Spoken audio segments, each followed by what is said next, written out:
KBS 1라디오 뉴스레터 K.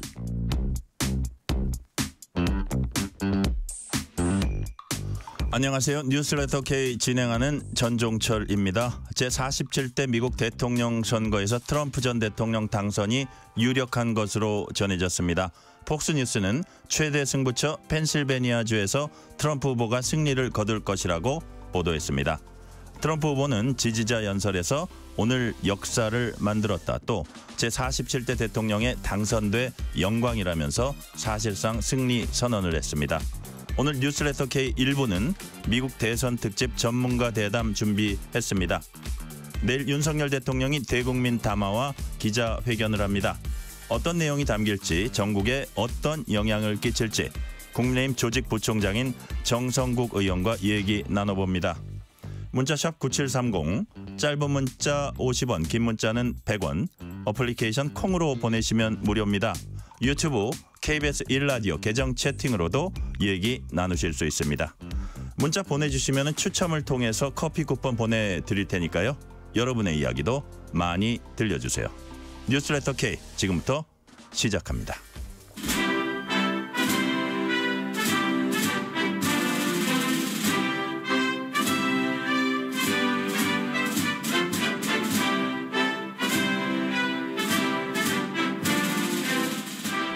지금 들으신 이 곡은 미국에서 대통령이 등장하면 언제나 연주되는 음악입니다. 제목도 미국 대통령의 노래입니다. 미국은 지금 앞으로 4년 동안 이 음악과 함께할 새 대통령을 뽑는 선거, 개표 작업이 한창입니다. 누가 당선되냐에 따라서 글로벌 정치 경제 지형이 끼칠 영향이 지대하기 때문에 세계 각국이 촉각을 곤두세우고 있습니다. 뉴스레터 K 오늘 1부는 국내 정치 얘기 대신에 전문가들과 함께하는 미국 대선 특집으로 준비했습니다. 왕선택 서강대학교 지식융합 미디어대학 대우 교수 그리고 주원 현대경제연구원 경제연구실장 나오셨습니다. 어서 오세요. 네, 안녕하십니까. 안녕하세요. 귀한 시간 내주셨습니다. 자, 본격적인 분석에 앞서서 2024년 미국 대통령 선거를 상징하는 한 장면을 꼽아주신다면 일단 왕선택 교수님 어떤 걸까요?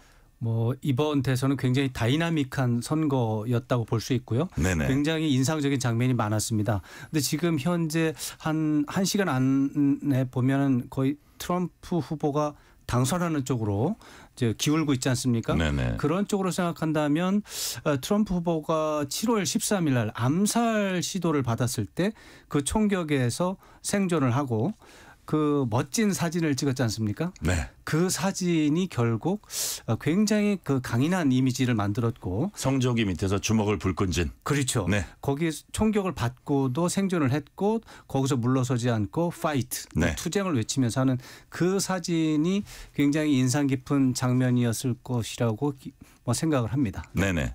주원 실장님도 비슷한 생각이실 것 같은데. 예. 의견이 없고요. 네네. 이제 트럼프의 이번에 이제 캐치플레이어가 마가잖아요. 네. 미국을 다시 위대하게. Make America Great Again. 그러니까 미국의 네. 위대, 미국의 강함. 네네. 그걸 상징하는 사진이죠. 예, 그 장면이 가장 인상에 남습니다. 네네. 자, 이제 투표는 우리 시각 오후 3시 다 마감됐고 지금 미국 전역에서 개표가 한창 진행 중인데 생각보다 개표 빨리 진행되고 있고요. 자, 누가 과연 270 매직 넘버 먼저 달성하냐 이게 문제인데 왕선택 교수님 네네. 현재까지 개표 상황 좀 정리를 해 주세요. 네.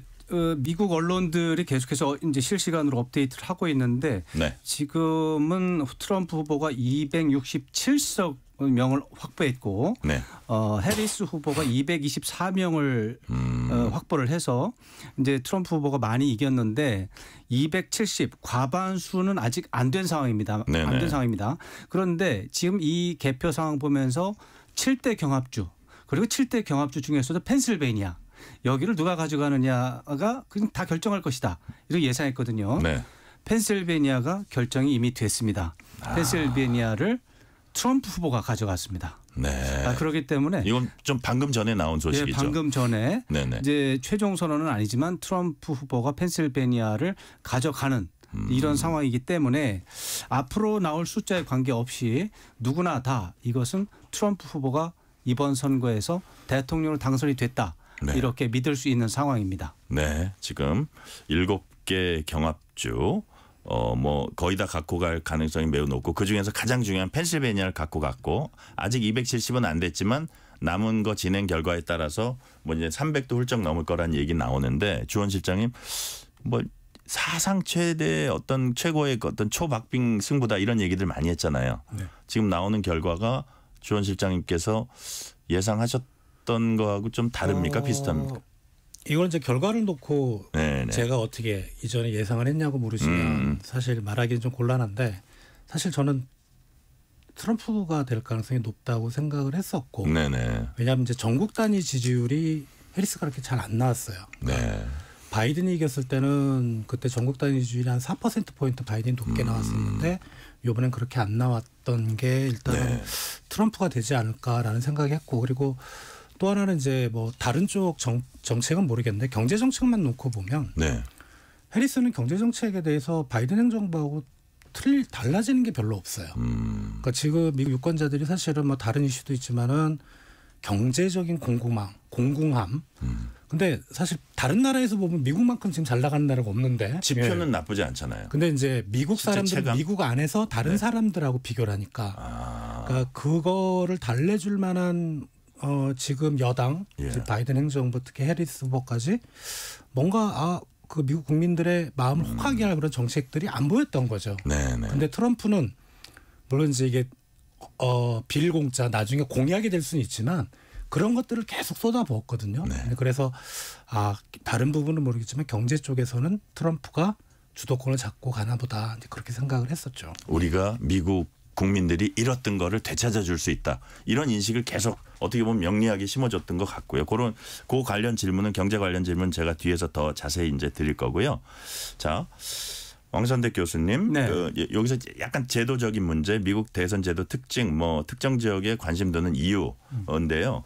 예를 들어서 우리가 뭐 선거인단 538명이다, 매직 넘버 270이다, 경합주 뭐 7개 주다. 미국 대선이 어떻게 치러지기에 이런 것들이 중요합니까?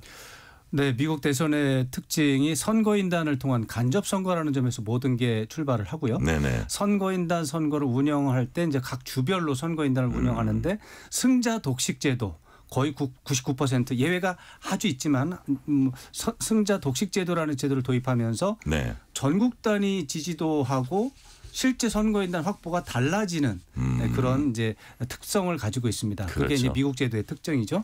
그랬을 때 이제 선거인단이 몇 명이냐 하면 538명이죠. 538 그러니까 좀 뭐 복잡하긴 하지만 어떻게 보면 단순하죠. 이게 상원의원 100명, 그다음에 하원의원 435명 네. 더하면 535명이고 여기에 워싱턴 DC에 국회의원이 없습니다. 그렇기 때문에 거기 3명을 주어서 538명이 되죠. 네. 538명이 되면 과반수는 270이 되는 겁니다. 그러니까 미국의 대통령 선거는 선거인단 270명을 먼저 확보하는 사람이 이기는 게임인 거죠. 네네. 그러니까 매직 넘버를 270이라고 하는데 지금 현재 트럼프 대통령은 각 주에서 벌어지고 있는 선거에서 267명을 확보했습니다. 3명이 남았는데 지금 남아있는 곳이 뭐 미주리 또 위스콘신, 애리조나, 네바다 이 정도 남아 있습니다. 이 정도인데 다 지금 거의 한 80% 90% 개표가 됐는데 3% 이상의 격차를 보이면서 우세를 달리고 있습니다. 그래서 아마도 267을 넘어서 300 이상을 넘어가는 그런 상황이 될 것 같고요. 지금 또 다른 관심사는 이제 상원의원 선거도 되고 있고 네네. 하원의원 선거도 하고 있고 주지사 선거도 하고 있어요. 이 중에서 하원의원은 435명인데 전원 선거를 합니다. 다시 다 네. 뽑습니다. 상원의원의 경우는 100명인데 그중에서 올해는 34명, 3분의 1, 34명만 뽑는데 이번에는 공화당이 좀 유리한 선거고 실제로 공화당이 유리해서 아마도 네. 상원도 이번에 그동안에는 이제 민주당이 다수당이었는데 아마도 이것이 그 공화당으로 넘어갈 것 같고요. 하원도 공화당 쪽이 우세하다고 합니다. 이렇게 되면 대통령, 상원, 하원 모두 공화당이 가져가는 상황이 예상이 됩니다. 행정 권력과 입법 그렇죠. 권력을 다요. 그러면은 트럼프 대통령은 최근 몇 년 사이에 보기 드문 강력한 대통령이 될 수 있습니다. 네. 자, 실제로 분위기를 봐도 캠프를 이제 트럼프는 저 베이스 캠프를 저쪽 플로리다 쪽에 차렸고 이쪽에 해리스는 워싱턴 DC 쪽에 차렸는데 트럼프는 이미 연설까지 했어요. 승리 선언했죠. 그러니까요. 저 해리스 캠프하고 전혀 분위기가 다릅니다. 그렇습니다. 미국 대통령 선거를 하면 그동안의 관행에 따르면 이제 승리 선언이라기보다는 패배한 쪽에서 먼저 승리한 후보에게 전화를 먼저 걸어서 나는 당신이 승리한 걸 인정하고 축하한다. 선거는 이것으로 끝난 것 같다. 이렇게 이제 얘기를 하면 그 다음에 그 전화를 받고 난 다음에 승리 선언을 하죠. 그러면 정치적인 차원에서는 이제 선거가 마무리되고 다시 그러나 개표는 계속합니다. 네. 개표 계속하고 법적 절차, 행정 절차 계속하고 결국 12월 달에 선거인단 선거하고 의회 과정도 걸치고 하지만 그 승리 선언 아니면 패배 선언, 패배 인정. 네. 이걸로 이제 정치적으로 결정을 하는데 2020년 선거 때 그 상황이 없었습니다. 트럼프 대통령이 인정하지 않았던 거죠. 네. 이번에는 이제 지금 현재로 봐서는 이제 트럼프 후보가 당선이 거의 99% 확실하다고 보고 해리스 후보가 트럼프 후보에게 전화를 해서 패배 인정을 하는 그리고 축하를 하는 이것을 해야 되는 상황입니다. 자, 이제 언제 할지. 우리 왕 교수님이 보시기에 트럼프가 지지 않는 경우 이제 이기는 게 유력하잖아요. 그렇죠. 불복 사태는 안 일어날 것 같은데 어떻게 보세요? 해리스 후보가 불복하는 것은 상상하기 어렵습니다. 그러니까요. 그동안의 해리스 후보나 민주당이나 트럼프 후보에게 대한 공격 요소가 있습니다. 2020년 21년 1월 6일에 의회 미 의사당 난입 사건이 있죠. 네. 선거 불복이 미국 정치 지도를 망가뜨렸다 이렇게 비난했기 때문에 당연히 이 정도 결과라면 해리스 후보는 현재 패배와 관련한 입장문을 지금 작성하는 과정이라고 생각하면 되겠습니다. 네.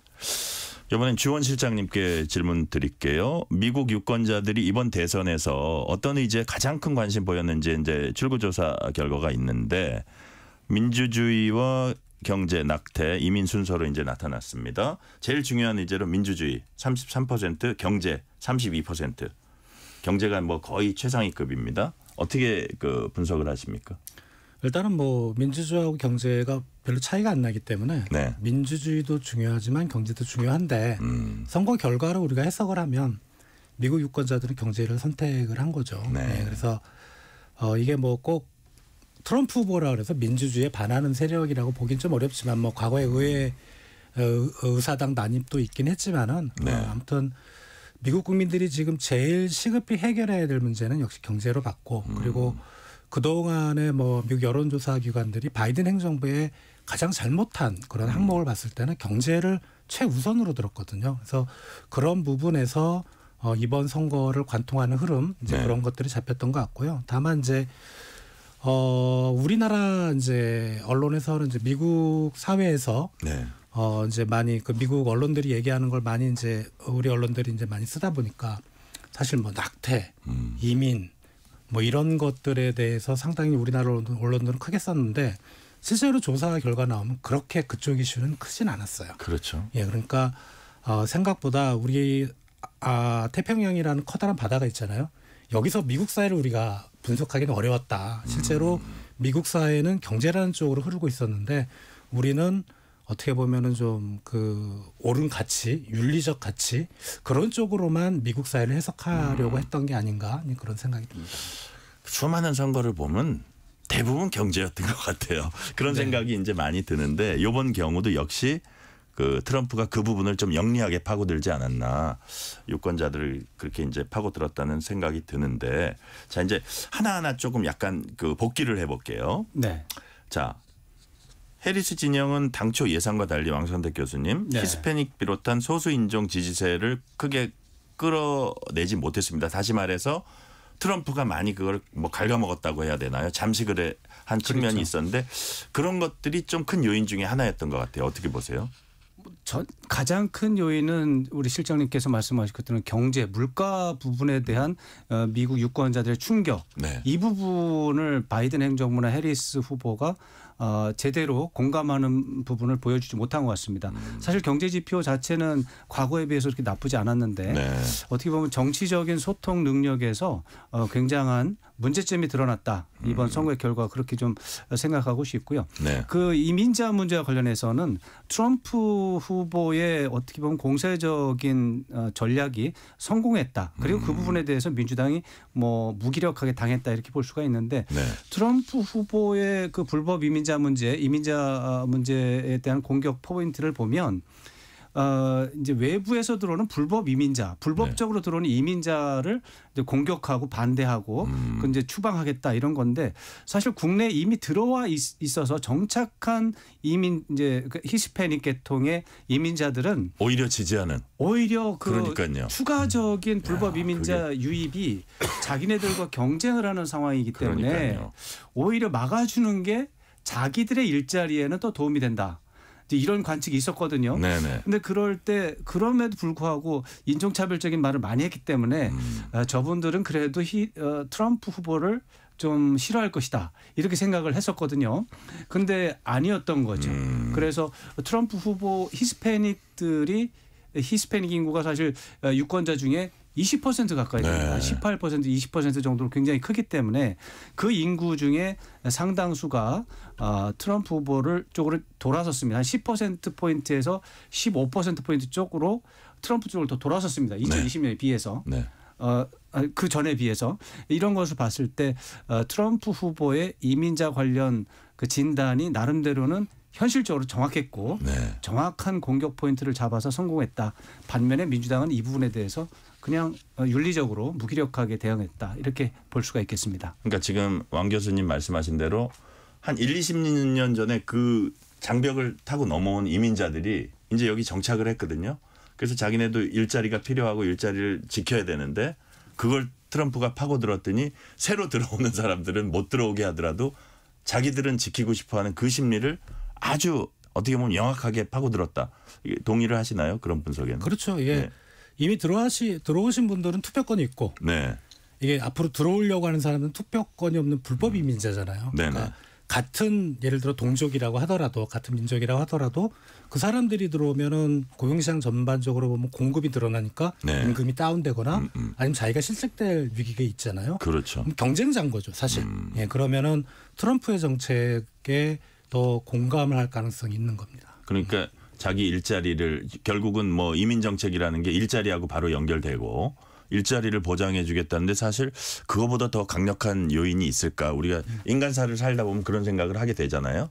거기다 트럼프는 또 한국 같은 경우에는 주현 실장님 머니머신이다. 돈 찍어내는 기계다. 네. 저기 돈 엄청 많다. 네. 근데 우리가 도와주고 있다. 뭐 심지어는 막 팩트도 왜곡합니다. 한국에 저기 공짜로 저기 미군 쟤네들은 돈도 안 내고 저런다. 이런 식으로 하면서 그 유권자들의 마음을 잡았던 것 같아요. 그렇죠. 그렇죠. 예, 예. 그런 측면은 어떻게 보세요? 일단은 그 국방비 얘기 예, 예. 자꾸 이제 거론하는데 사실 네. 한국에 대해서는 그 얘기가 이제 핵심이거든요. 근데 네. 해리스 후보는 한국이 충분히 분담하고 있다고 얘기를 했었고 그래서 네. 그런 부분은 조금 이제 협상 과정에서 우리가 좀 대응을 해야 될 부분인 것 같고. 해리스는 이성적으로 얘기했고 예. 트럼프는 팩트가 틀리더라도 강하게 얘기했고 그죠? 그렇지만 이제 무역 적자 나중에 우리가 따로 얘기할 부분이 있겠는데 네. 한국이 미국에 대해서는 무역 적자가 좀 크죠. 예. 네. 그런 거가 이제 마음에 안 든 거죠. 그러니까 트럼프는 경제 지표 중에 어떤 거에 관심이 있냐면 고용 지표하고 그다음에 무역 적자입니다. 요거에 꽂히다 보니까 이제 그런 무역 적자 규모가 큰 나라에 한국이 들어가니까 이제 자꾸 이제 그런 얘기를 하는 것 같아요. 그러니까요. 자, 그렇다면 이제 무역 적자 비롯해서 우리가 트럼프 경제 정책에 있어서 조금 유의해서 봐야 될 점은 주원 실장님 어떤 게 있습니까? 많이 알려진 이제 얘기들이잖아요. 네. 그러니까 관세를 인상한다는 건데 무역 적자를 막는 방법이 여러 가지지만 가장 강력한 거는 상대국이 이제 미국으로 들어오는 제품에 대해서 관세를 때려버리는 겁니다. 네. 첫 번째가 이제 중국 제품에 대해서 60에서 100%를 때린다는 거거든요. 이거는 중국 제품 들어오지 말라는 얘기예요. 그 가격이 갑자기 60% 100% 두 배가 넘는 가격으로 중국 제품이 아무리 경쟁력이 있다고 미국 시장에 잘 안 팔릴 거거든요. 그러니까요. 예. 그 부분이 중요한데 왜냐하면 우리가 중국의 어떤 부품이나 소재를 수출하고 중국에 있는 기업이나 뭐 다른 외국 기업들이 그걸 가지고 완제품을 만들어서 미국으로 가는 경우가 많거든요. 예. 그러면 중국에서 미국으로 가는 수출이 끊기면 우리나라가 중국으로 가는 수출도 끊기고 이제 그런 부분이 걱정이 되고요. 두 번째는 이제 이거는 트럼프 일기 때 우리가 철강 알루미늄에 대해서 네. 관세를 올렸죠. 그러니까 우리나라뿐만 아니라 품목에 대해서 때린 거기 때문에 우리나라, 뭐 EU, 일본 정도가 있었는데 그때 한미 FTA를 빠르게 개정 협상을 하면서 관세 인상을 막았어요. 네. 우리나라가. 이제 그거를 빌미로 아마 우리나라하고 한미 FTA 재협상을 노리지 않을까. 그게 우려되고 마지막으로 보편 관세 인상인데 네. 중국을 제외하고 모든 나라의 제품이 미국으로 들어온 건 무조건 10% 관세를 매긴다. 네. 사실 이 부분이 제일 걱정이 되는 거예요. 이게 이제 세계 전체적으로 관세 인상, 무역 전쟁으로 번질 가능성이 있거든요. 네네. 1930년대 세계 대공황이 그렇게 해서 벌어진 일이기 때문에 이거는 이제 우리나라한테는 상당히 좀 치명적이 될 수 있고 앞에 첫 번째 중국 관세에 대해서는 약간 좀 설명을 드리자면 일부에서는 되게 좀 크게 그 보도를 하고 네. 상당히 부정적 영향이 클 거라 생각하는데 물론 마이너스 영향은 있지만 저는 그 우리가 생각했던 것보다는 좀 작을 거다. 첫 번째는 우리가 트럼프 일기 때 2017년부터 2020년까지 경험을 해봤잖아요. 네네. 그래서 그때도 중국 관세를 인상했잖아요. 그리고 두 번째는 미국이 만약에 중국에 대해서 관세를 그렇게 60에서 100% 때리면 중국이 맞받아서 그때는 이제 중국도 맞받아서 미국산 제품에서 관세를 올렸는데 네. 맞받아서 지금 그렇게 관세를 때릴 수 있는 처진가? 왜냐하면 중국 경제 지금 되게 어렵거든요. 예. 교역을 안 하면 중국 경제가 확 내려갈 겁니다. 그렇죠. 그러면 이제 트럼프가 최근에 어디 이제 유세를 하다가 이런 말을 살짝 했거든요. 시진핑 주석이 미국산 제품을 사주기로 했었다 옛날에. 그러면 이제 중국 정부가 만약에 이제 미국산 제품에 대해서 일정 부분 규모를 가지고 사준다면 생각보다 미중 갈등이 좀 완화될 여지도 있다. 이건 시나리오니까. 네네. 그러니까 그런 뭐 트럼프가 되고 나서 미중 간의 관계가 어떻게 될지 우리가 예단을 하기는 좀 어렵다 이렇게 네. 말씀드려 봅니다. 하나만 더 질문드리면 우리 그 기업들 중에 미국에 현지에 투자하는 기업들도 좀 약간 비상이 걸렸습니까? 어떻습니까? 예, 당연히 오늘 현대자동차가 5%가 빠졌어요. 그렇죠. 예. 예. 이 괜히 빠졌겠습니까? 그러니까요. 그러니까 거기 뭐가 문제냐면 거기 현지에 이제 현대나 기아차 공장이 있는데 거기서 생산하는 거는 문제가 없습니다. 예. 근데 여기서 미국으로 가는 수출 물량도 꽤 되거든요. 그 부분이 이제 문제가 되는 거죠. 그러니까요. 근데 그럴 때는 뭐 현대자동차가 됐든 뭐 다른 업종이 됐든 공장이 미국에 있고 여기서도 미국으로 수출하는 물량이 있다면 이 비중을 옮겨야죠. 예. 현지 비중을 늘려야 그렇죠. 되는 그런 예. 과제를 지금 그래서 안게 됐다는 아마 말씀이시죠? 대부분의 기업들은 그 시나리오를 고려해서 다 전략하지 않았을 거로 생각합니다. 그러니까요. 네. 자, 왕선대 교수님. 네네. 해리스 후보 입장에서는 막판에 좀 여성표가 결집된다 네. 해서 좀 기대를 했었던 것 같아요. 그 부분에. 맞습니다. 근데 보니까 역시 이번에는 뭐 성별이니 인종이니 이거보다는 그냥 뭐 경제니 뭐 이런 이슈로 덮어버렸다는 느낌이 드는데 그 부분은 어떻게 보세요? 사실은 막판에 굉장히 유동성이 심했습니다. 예. 그 이번 선거가 역사적으로 굉장히 역동적인 다이나믹한 선거였던 이유는 후보가 바뀌는 거죠. 네. 이 미국에서 대통령 선거한 지가 240년 정도 됐는데 그 후보가 갑자기 3개월 남겨놓고 100일 남겨놓고 바뀐 거는 이번이 처음입니다. 정말 놀라운 일이었어요. 놀라운 일이었습니다. 예. 그래서 새로운 후보가 나왔는데 나오자마자 판세를 뒤집어서 앞서 나가는 상황이 벌어진 거죠. 예. 그 상황이 8월, 9월입니다. 그런데 10월 달 들어왔더니 그 사이에 부족했던 것들을 이제 트럼프 후보가 다 추격을 해서 역전을 했다. 예. 이런 얘기가 나왔고요. 그러면서 막판 초박빙. 그죠? 그러다가 10월 말이 됐는데 다시 해리스 후보가 이제 재역전을 했다. 뭐 이런 네네. 얘기를 한 건데 이제 뚜껑을 열어보니까 해리스 후보가 막판 역전을 못하고 오히려 트럼프 후보가 10월 초에 역전했던 상황이 계속 유지가 됐다라고 우리가 평가를 해야 되겠습니다. 네. 자, 그거 관련해서 좀 관련되는 얘기일 수 있는데 히든 해리스가 있고 그렇죠. 샤이 트럼프가 있는데 그렇죠. 그 우리 그 한 2주 전에 이제 그 아마 우리 특파원 하실 때 아셨을 거예요. 김동석 한인 유권자연대 네. 대표께서 뭐라 그러시냐면 수치가 이렇게 박빙으로 나온다는 거는 네. 트럼프가 상당히 유리하다는 거다. 아무리 그래도 히든 해리스보다는 샤이 트럼프가 많다. 네. 그래서 지금 이렇게 박빙으로 나오는 거는 트럼프에게 매우 유리한 걸로 보인다. 이렇게 얘기를 했거든요. 동의하십니까? 저는 사실은 히든 해리스가 있다라고 믿었기 때문에 지금 네네. 좀 당혹스럽고 제가 예. 뭔가 잘못했구나 이런 생각을 하고 있고요. 김동석 대표님은 언제나 우리 그 미국 정치나 분석할 때 최고의 권위자죠. 김동석 대표님 말씀이 그렇게 하셨다면 그 말씀에 저는 당연히 동의하는. 미국 현지에서 또 자기가 체감으로 느끼기도 했나 봐요.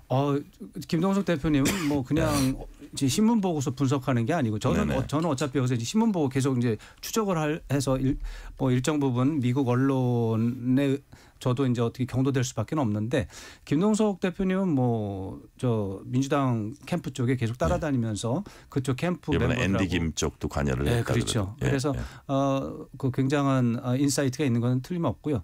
다만 막판에 분명히 민주당에서는 여성표, 백인 여성 중심의 그런 히든 해리스에 관심이 있었던 것 같고요. 네.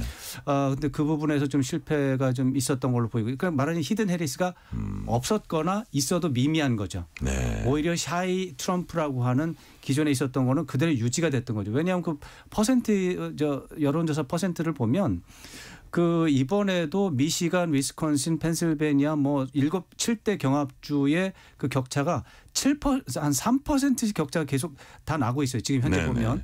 그런데 여론조사에서는 거의 몇 달 동안 1% 이내라고 했었거든요. 그러니까요. 그러니까 2%에서 3%의 여론조사에서 문제가 있었던 거예요. 샤이 트럼프가 있었던 겁니다. 잡히지 않은. 예. 근데 이거 사실 이런 얘기를 2016년에 됐어요. 맞아요. 그 2020년에 또 하고. 근데 세 번째 하니까. 그때도 힐러리가 이기는 걸로 많이들 그렇죠. 봤는데. 근데 그 샤이 트럼프가 3%에서 4% 정도 되는 부분이 여전히 적어도 2%는 있다. 이렇게 확인이 된 거죠.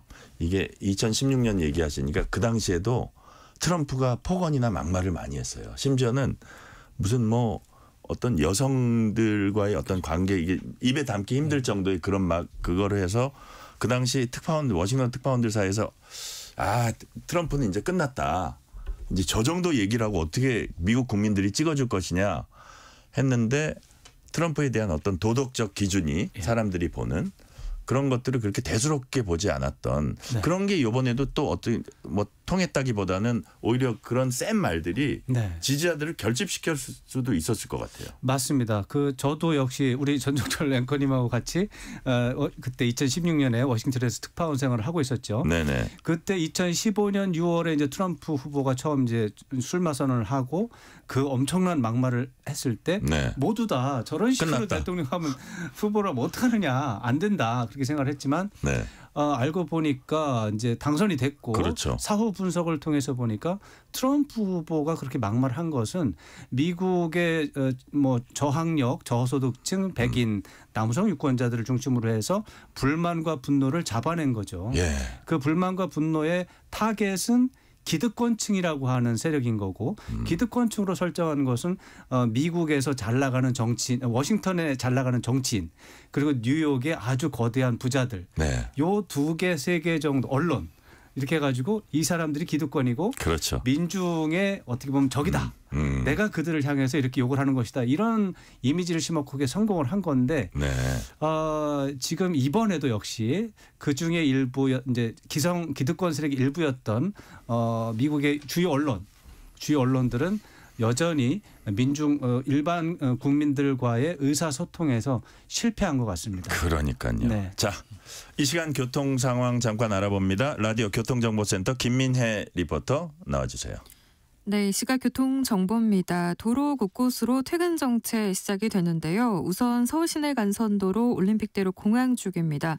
방화대교에서 행주대교 부근 2차로에서 추돌 사고 났고요. 반대 하남 방향은 가양대교에서 월드컵대교 부근 2차로에서는 고장난 화물차가 있는데요. 아직 처리가 안 되고 있어서 부근 정체가 심합니다. 또 노들길 성산대교 방향 여의하류에서 양화대교 부근 1차로에서도 추돌 사고 나면서 이어지면서 역시 정체가 극심합니다. 고속도로는 수도권 제2순환고속도로 판교에서 일산 방향으로 장수 진입로 2차로에서 승용차 사고나 처리하고 있고요. 또 서해안고속도로 서울 쪽 몽탄 3터널 부근 1차로에서도 승용차 관련 사고나 처리를 하고 있습니다. 중앙고속도로 부산 방향은 다부터널 부근 1차로에서도 승용차 관련 사고나 처리하면서 이 다부 나들목 부근으로 5km가량 정체 이어지고 있어서 주의하셔야겠습니다. KBS 교통정보센터였습니다. 퇴근길, 당신과 함께 읽는 세상 이야기. KBS 일라디오 뉴스레터 K.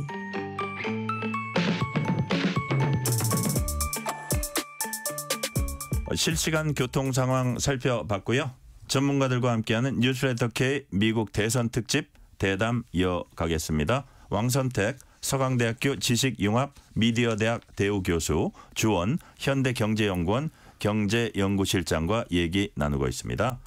자, 왕선택 교수님. 네. 사실은 미국에서 막 2주 후에 당선자가 확정된 경우도 있었고, 지난 2020년만 해도 바이든 대통령 당선까지 나흘이 걸렸고, 그렇죠. 2000년에는 대법원까지 가는 동안 한 달 넘게 혼란이 거듭되기도 했고. 그렇습니다. 당선자 확정에 그런 것들이 걸렸는데 이번엔 좀 다를 것 같아요. 어떻게 보세요? 이번에는 역대급 초박빙이다 이렇게 얘기를 했지만 그게 아닌 것으로 드러났습니다. 그러니까요. 이미 이것은 트럼프 대통령이 넉넉하게 승리하는 그런 사례라서 역대급 초박빙에서는 이제 빠지게 되고요. 2020년은 이제 사실 역대급 문제가 있었습니다. 그렇죠. 특히 그것은 그 이후에 선거 불복 때문에 폭력 사태가 났기 때문에 미국 역사 이게 60번째 선거거든요. 1788년에 1차 선거 이후에 이번이 60번째 선거예요. 60번째 선거에서 이제 지난 2020년만 해도 역대급 논란이 있었고, 근데 사실은 60번의 선거 중에서 굉장히 논란이 컸던 게 역대급이 몇 번 있었어요. 한 5번, 6번 이상 있어요. 2000년도 그 중에 하나고요. 말씀하신 것처럼. 그 당시 플로리다가 한 30표 있었는데 이 30표를 이쪽이 받으면 여기가 있고 저쪽이 받으면 저쪽이 이기는 상황에서 한 달 동안 누가 이기는지 몰라서 결국 연방 대법원이 부시 손을 들어줘서 대법원이 선거를 결정한 사례가 됐고요. 1800년 선거가 논란의 제1번입니다. 토마스 제퍼슨 후보가 이제 나왔을 때 이제 사실 그 당시에 선거제도가 이상해서 자기 당의 부통령으로 나온 에런 버와 그 선거인단을 같은 표를 받았습니다. 73대 73 동률이 나온 거죠. 그래가지고 이렇게 되면 연방 하원에서 뽑기로 돼 있어요. 연방 하원으로 갔어요. 갔는데 승부가 안 나가지고 재선거에서 36번 했습니다. 연방 하원에 36번 해서 재미있는 미국 대선 얘기네요. 결국 그 토마스 제퍼슨이 승리를 했고요. 에런 버라는 분은 그때 화가 나가지고 그때 이제 알렉산더 해밀턴이라는 분이 뒤에서 막구 조정해서 이제 토마스 제퍼슨이 이겼거든요. 화가 난 마음을 가지고 있다가 4년 뒤에 결투 신청해서 알렉산더 해밀턴을 총으로 쏴서 죽였습니다. 재무장관이죠. 재무장관 해밀턴 말씀하시는 그렇죠. 거죠. 조지 워싱턴 때 이제 재무장관 하던 이런 과거 사례가 있었는데 이번도 그럴 것이다.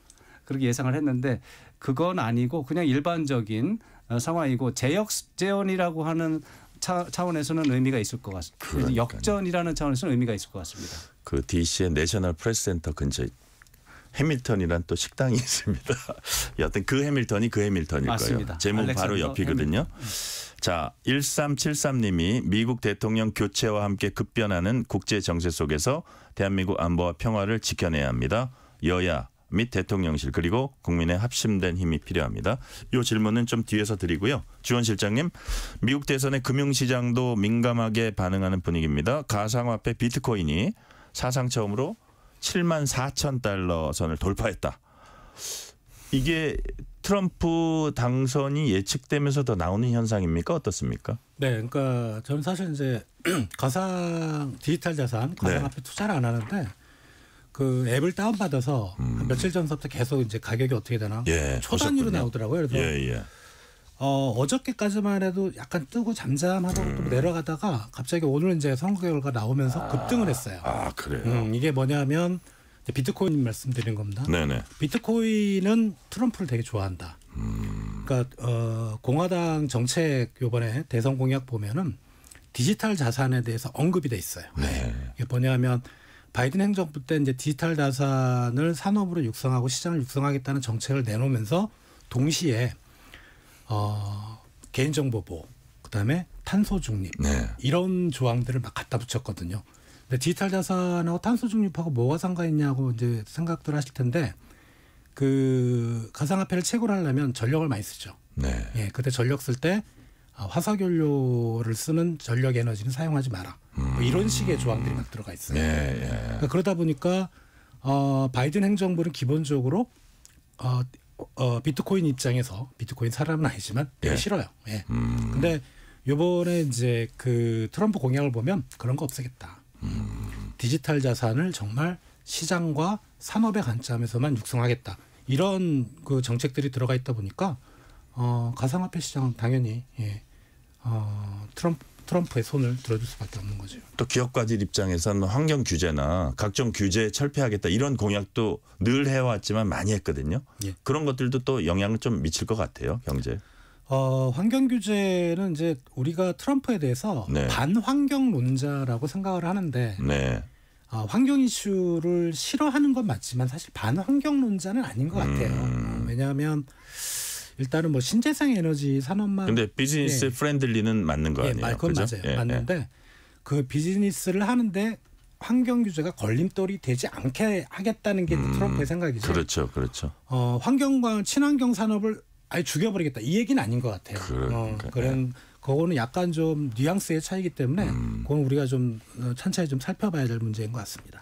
자, 아까 이제 현대자동차 얘기도 해 주셨는데 이제 그 현지 뭐 분량을 더 늘려야 된다 얘기해 주셨는데 우리 왜 그 반도체나 배터리 같은 기업들 있잖아요. 뭐 LG 엔솔이라든지 뭐 이런 기업들, 삼성전자라든지 이런 데 현지 투자하는 기업들에는 어떤 영향을 자, 끼칠까요? 이제 그거와 관련된 게 이제 네네. IRA죠. 네. 예, 인플레이션 감축법인데 이제 뭐 그 법은 상당히 뭐 여러 가지 조항들이 있지만 핵심은 네. 미국에 이제 그런 관련된 업종에 다른 나라 기업들이 들어왔을 때 보조금을 주는 정책입니다. 칩스법도 그렇고. 네네. 그런데 트럼프 일기 때 보면 보조금 정책은 거의 사용을 안 했어요. 트럼프가 썼던 거는 투자를 유치하지만 보조금 네. 말고 뭐 세금을 깎아준다든가 부지를 좀 싸게 제공한다든가 네. 즉 이제 투자를 유치를 하되 미국 기업과 들어오는 기업들의 보조금으로 차별을 두질 않겠다거든요. 네네. 그래서 보조금은 이미 줬던 기업 보조금은 뺏지는 않을 거고 근데 이제 많이 알려진 바와 같이 그런 것들을 만약에 이제 보조금을 없애고 그런 법을 무효화시키려면 그거는 이제 의회를 통과해야 되거든요. 네네. 아무리 트럼프라고 하더라도 법률에 근거하지 않는 행위는 할 수가 없거든요. 그래서 트럼프가 만약에 정말 그런 것들이 싫다면 이제 IRA를 이제 뭐 우리가 아직 상원은 결과가 나왔고 하원은 결과 모르지만 하원도 공화당이 잡았다고 했을 때 네. 상원에서는 여기다 통과를 시켜줘야 되는데 예. 근데 IRA라는 법이 사실 통과될 때 우리가 곰곰이 생각해 보면 민주당이 주도를 했지만 공화당 의원들도 상당히 찬성하는 사람들이 많습니다. 그러니까 공화당이 확실한 차이로 의회를 장악하면 모르겠지만 그렇게 차이가 없다면 IRA가 통과되긴 어렵다. 다시 재개정되긴 어렵고 또 하나는 만약에 이제 그게 바뀌지 못한다면 뭐 트럼프 마음대로 될 수 있는 사안은 아니다. 예, 근데 만약에 의회를 통과하지 못하고 개정되지 못한다. 이러면 트럼프는 어떻게 할 거냐라고 예. 생각해 보면 예.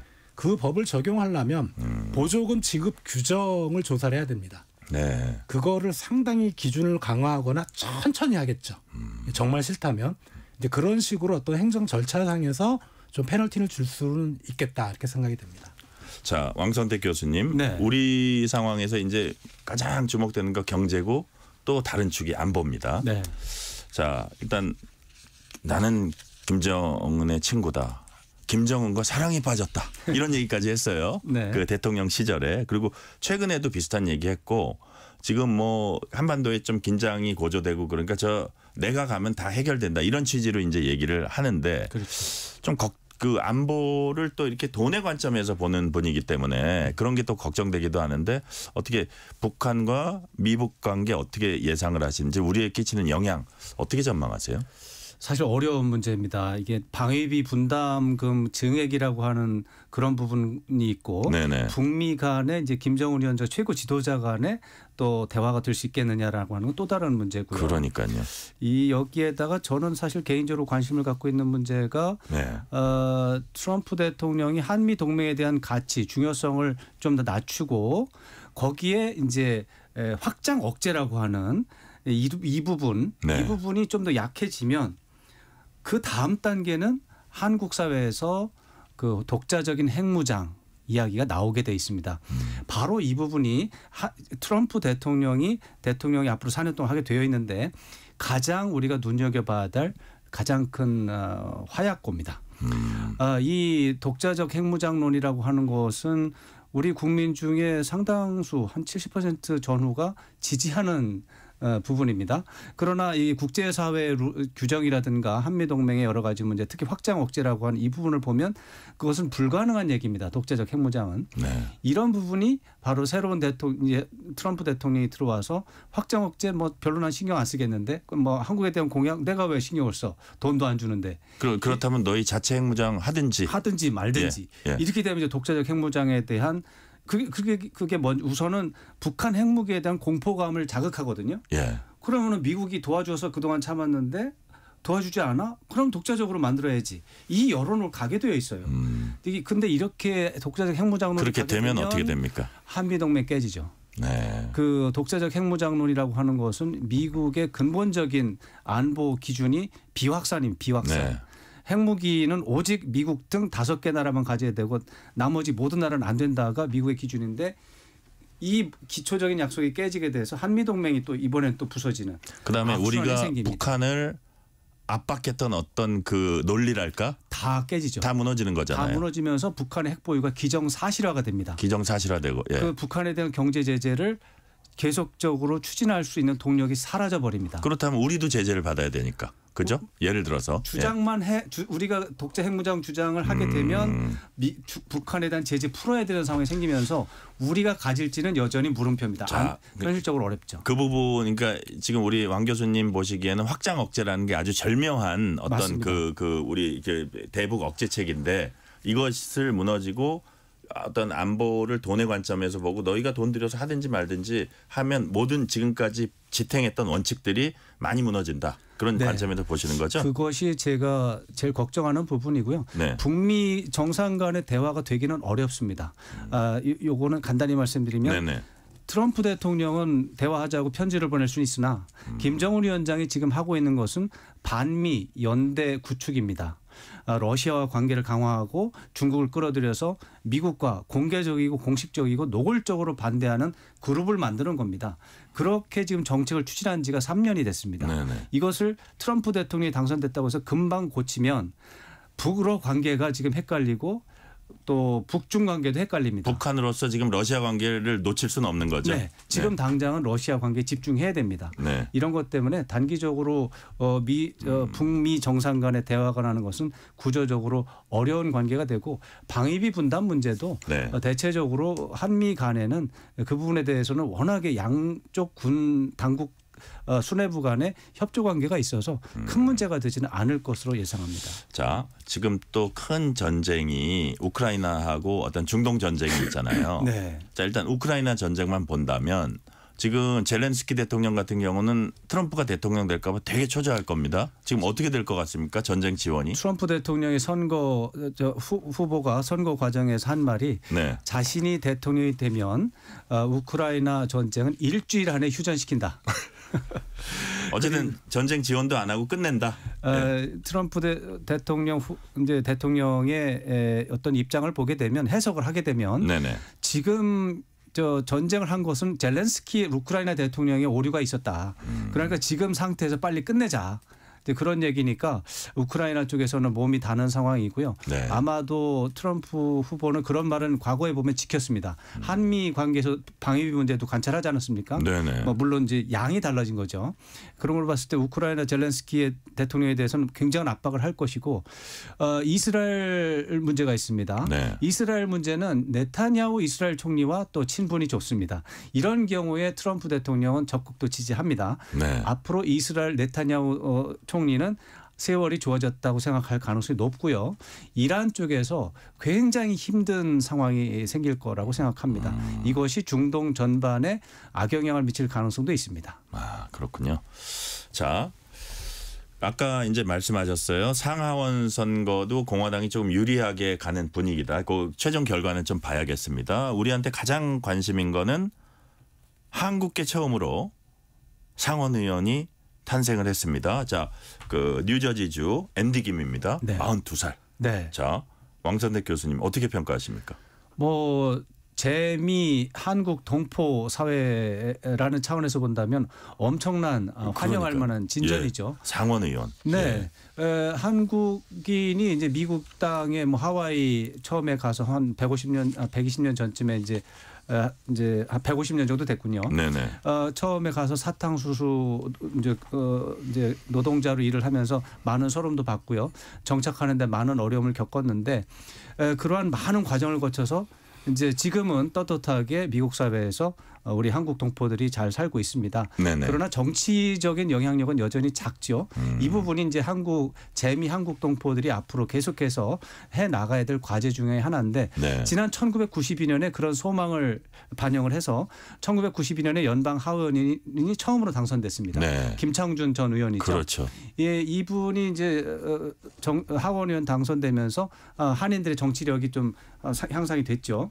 그랬다가 이번에 지난 2020년 선거에서는 무려 4명이 그렇죠. 연방 하원의원이 당선이 돼서 한인 사회가 크게 환영을 했는데 이제 그 중에 한 명이던 앤디 킴이 이제 상원으로 바뀌어서 네. 올라갔는데 하원 의원도 중요하지만 상원 의원이라고 하는 것은 또 권위가 또 다른 또 권위가 있기 때문에 굉장히 환영할 만한 일이고 동포 사회는 이것 때문에 굉장히 축하하고 또 힘을 얻는 그런 상황이 되고 앞으로 미국 사회에 정착하는 데 있어서 굉장히 도움이 될 것 같고 한미 관계도 아까 좀 불안한 면도 말씀드렸지만 앤디 킴 이제 상원 의원이 앞으로 큰 역할을 해줄 것이라고 믿어 의심치 않습니다. 네. 자, 주원 실장님, 앤디 킴이 어떤 정치인인지 약간 짤막하게 소개해 주실 수 있을까요? 예, 사실 뭐 제가 말씀드린다고 이게 뭐 정확한 정보는 아닌데 일단은 그 오바마 행정부 시절에 그 아프가니스탄 주둔 나토군 사령관 참모를 했었어요. 네네. 그리고 민주당 의원이고 백악관 국가안전보장회 이라크 담당 보좌관을 지낸 그러니까 어떻게 보면은 국방 쪽으로는 상당한 전문가. 네. 예. 그래서 아주 이력이 좀 특이하죠. 저는 네. 이런 이력을 가지고 있을지 몰랐어요. 아마 그런 쪽에서 이제 다행히 근데 불행히 이번에 민주당 대통령이 됐으면 상당히 좀 중요 보직에 입각이 됐을 것 같은데 예. 하필 이제 트럼프 대통령이 되는 바람에 사실 뭐 행정부 쪽으로 못 들어가고 그래도 국회에서 의회에서 나름의 좀 그런 쪽으로 목소리를 내면서 그래도 한국계니까 모르지만 우리를 좀 도와주지 않을까 이제 그런 기대를 좀 하긴 해봅니다. 한인 사회에서는 이분 잘 키우면은 나중에 잠재적 대선 후보도 될 수 있다. 뭐 이런 얘기까지 하고 있다고 합니다. 네, 그렇습니다. 뉴욕 또 뉴저지 일대에서는 뭐 아주 오래전부터 촉망받던 미래 정치인이고 아까 뭐 언급하셨지만 김동석 그 한인 이제 유권자 연맹 대표도 또 도와주는 걸로 좀 이해를 하고 있고요. 그런 차원에서 앤디 킴도 한인 사회에 대한 애정이 큰 걸로 알고 있습니다. 네. 지금 시간이 뭐 한 1분 반 정도 남았는데 짤막하게 한 말씀씩 해주세요. 끝으로 이번 대선 결과에 따른 우리 정부가 이것만큼은 좀 잘 대응해 나가야 한다. 꼭 챙겨야 한다. 사실 이제 대통령실이 뭐라 그랬냐 하면 미국 대선 결과 나오면 그 결과에 따라서 우리 윤석열 대통령과 당선인 간의 소통의 기회 빠른 시일 안에 마련될 거 이렇게 얘기했거든요. 어떤 걸 좀 대응해야 된다고 보세요? 왕선택 교수님부터. 예. 저는 구체적인 조치보다는 어떤 대응, 태세, 마음가짐 이런 거를 좀 말씀드리고 싶은데요. 트럼프 대통령 당선이 세상의 끝이 아닙니다. 세상이 다 뒤집어지고 이런 게 아니고요. 트럼프 대통령도 거래를 좋아하고 이런 차원에서 충분히 또 협력 가능성이 있기 때문에 냉철한 태도를 갖고 시나리오별로 잘 대응한다면 지난 트럼프 1기 때 4년 동안 한미 관계가 좋아진 측면도 있습니다. 다시 한번 그런 점에 집중한다면 저는 국가 이익이라든가 한미 관계에 도움이 될 요소도 있다 이렇게 생각합니다. 그러니까 거래에 능한 트럼프를 잘 활용하면 더욱더 우리의 국가 이익을 챙길 수도 있다는 말씀이셨고요. 주원 실장님 한 말씀 해 주시죠. 트럼프 1기 때는 우리가 많이 당황했어요. 정부도 그렇고 저희들도 그렇고. 근데 우리 경험을 해봤고 대충 어떤 시나리오로 나올지가 예상이 되고 있는 상황이기 때문에 너무 겁먹지 말자. 예. 아, 그래요. 미국 사회를 좀 더 이해하고 그리고 말씀하셨지만 비즈니스로 한번 이해를 해보자. 정부와 미국 정부와 한국 정부가 관계를 맺을 때도 네. 그러면 오히려 좀 쉽게 풀릴 수 있는 부분이 있지 않을까 생각이 됩니다. 비즈니스로 그러니까 정부 관계도 어떤 비즈니스의 개념으로 보자 그런 뜻인가요? 받는 게 있으면 주는 게 있고 이런 식으로 한번 좀 잘 한번 풀어보자 이런 말씀을 드려봅니다. 네, 오늘 말씀은 여기까지 듣겠습니다. 지금까지 왕선택 서강대학교 지식융합미디어대학 대우교수 그리고 주원 현대경제연구원 경제연구실장이었습니다. 오늘 말씀 감사합니다. 고맙습니다. 감사합니다. 뉴스레터 K 1부 마치고 2부가 이어집니다.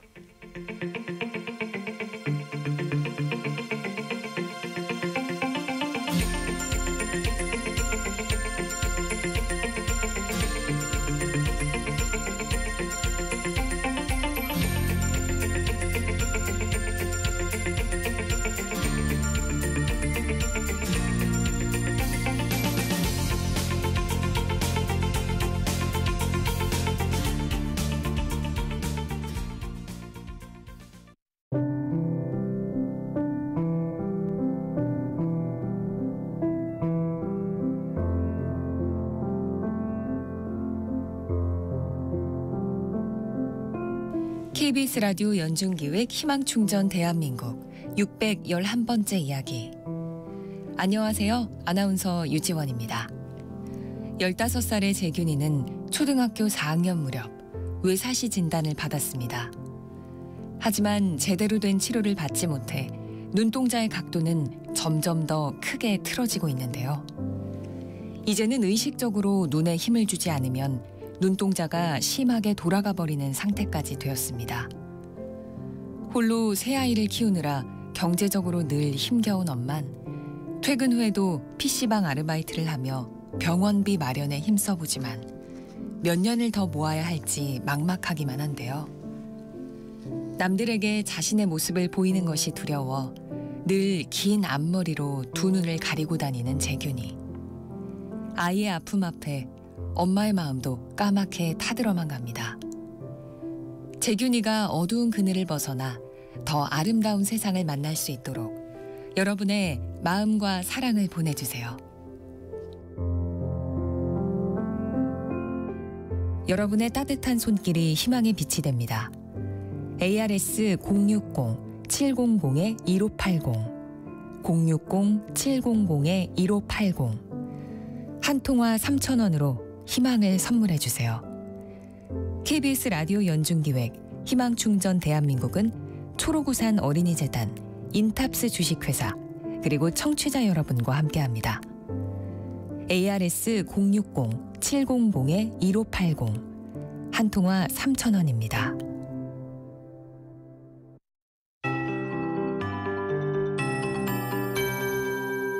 KBS 58분 날씨. 평년을 밑도는 초겨울 추위가 이어지고 있습니다. 한낮에도 서울이 12.5도에 그치는 등 종일 쌀쌀했는데요. 겨울이 시작된다는 절기 입동인 내일은 기온이 더 떨어지겠습니다. 내일 아침 대부분 지역에서 5도 안팎을 보이겠고요. 일부 내륙 지역은 0도 안팎까지 뚝 떨어지겠습니다. 평년보다도 3에서 7도가량 낮은 기온인데요. 내일 아침 기온 서울이 2도, 경기도 양주가 영하 4도, 대관령 영하 3도, 충북 제천 영하 2도가 예상되고요.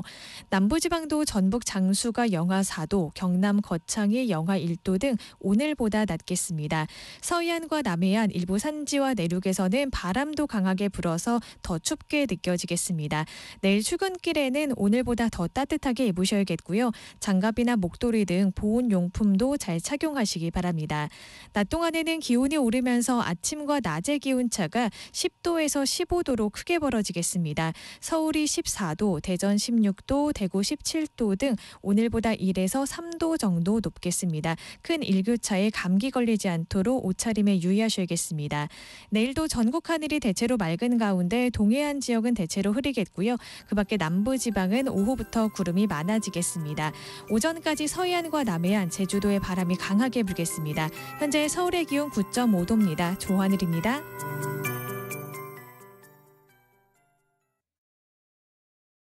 정성을 다하는 국민의 방송 KBS가 6시를 알려드립니다. AM 711kHz, FM 97.3MHz, KBS 1라디오입니다. HLKA.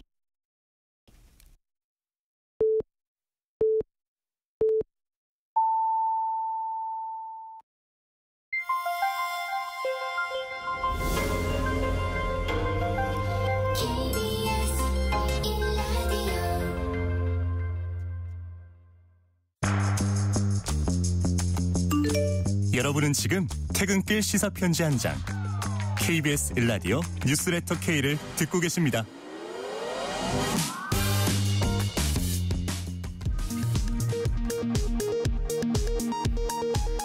이 시각 라디오 정보센터 뉴스입니다. 제47대 미국 대선에서 공화당 후보인 트럼프 전 대통령이 최대 승부처로 꼽히는 주들에서 승기를 잡으면서 사실상 승리를 확정지었습니다. 트럼프 전 대통령은 미국 국민을 위한 장대한 승리이며 미국을 다시 위대하게 만들어줄 수 있게 해줄 것이라며 승리를 선언했습니다. 윤석열 대통령의 대국민 담화와 기자회견을 하루 앞두고 더불어민주당은 대통령의 대국민 사과와 김건희 여사 특검 수용 등 3대 요구안을 제시했습니다. 국민의힘은 대통령 담화가 국민의 겸허한 자세로 변화와 쇄신의 계기가 되기를 기대한다고 밝혔습니다. 한국개발연구원 KDI가 우리 경제 상황에 대해 내수 부진으로 경기 개선세가 제약되는 모습이라는 진단을 이어갔습니다. KDI는 지난해 12월부터 12개월 연속 내수 부진 평가를 유지하고 있습니다. 내년 전국 집값이 1% 하락하고 전세는 1% 상승할 것이라는 전망이 나왔습니다. 한국건설산업연구원은 수도권 집값은 강보합세를 유지하나 지방은 하락세가 이어지며 지역에 따른 양극화도 계속될 것이라고 예측했습니다. 함께 일하던 군무원을 살해하고 시신을 훼손한 뒤 유기한 육군 장교의 신상 공개 여부가 내일 결정됩니다. 지금까지 라디오 정보센터 뉴스 편유희였습니다.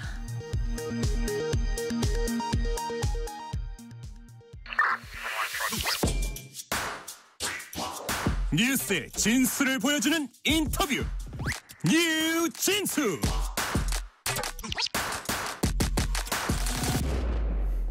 윤석열 대통령의 대국민 담화와 기자회견이 내일 열립니다.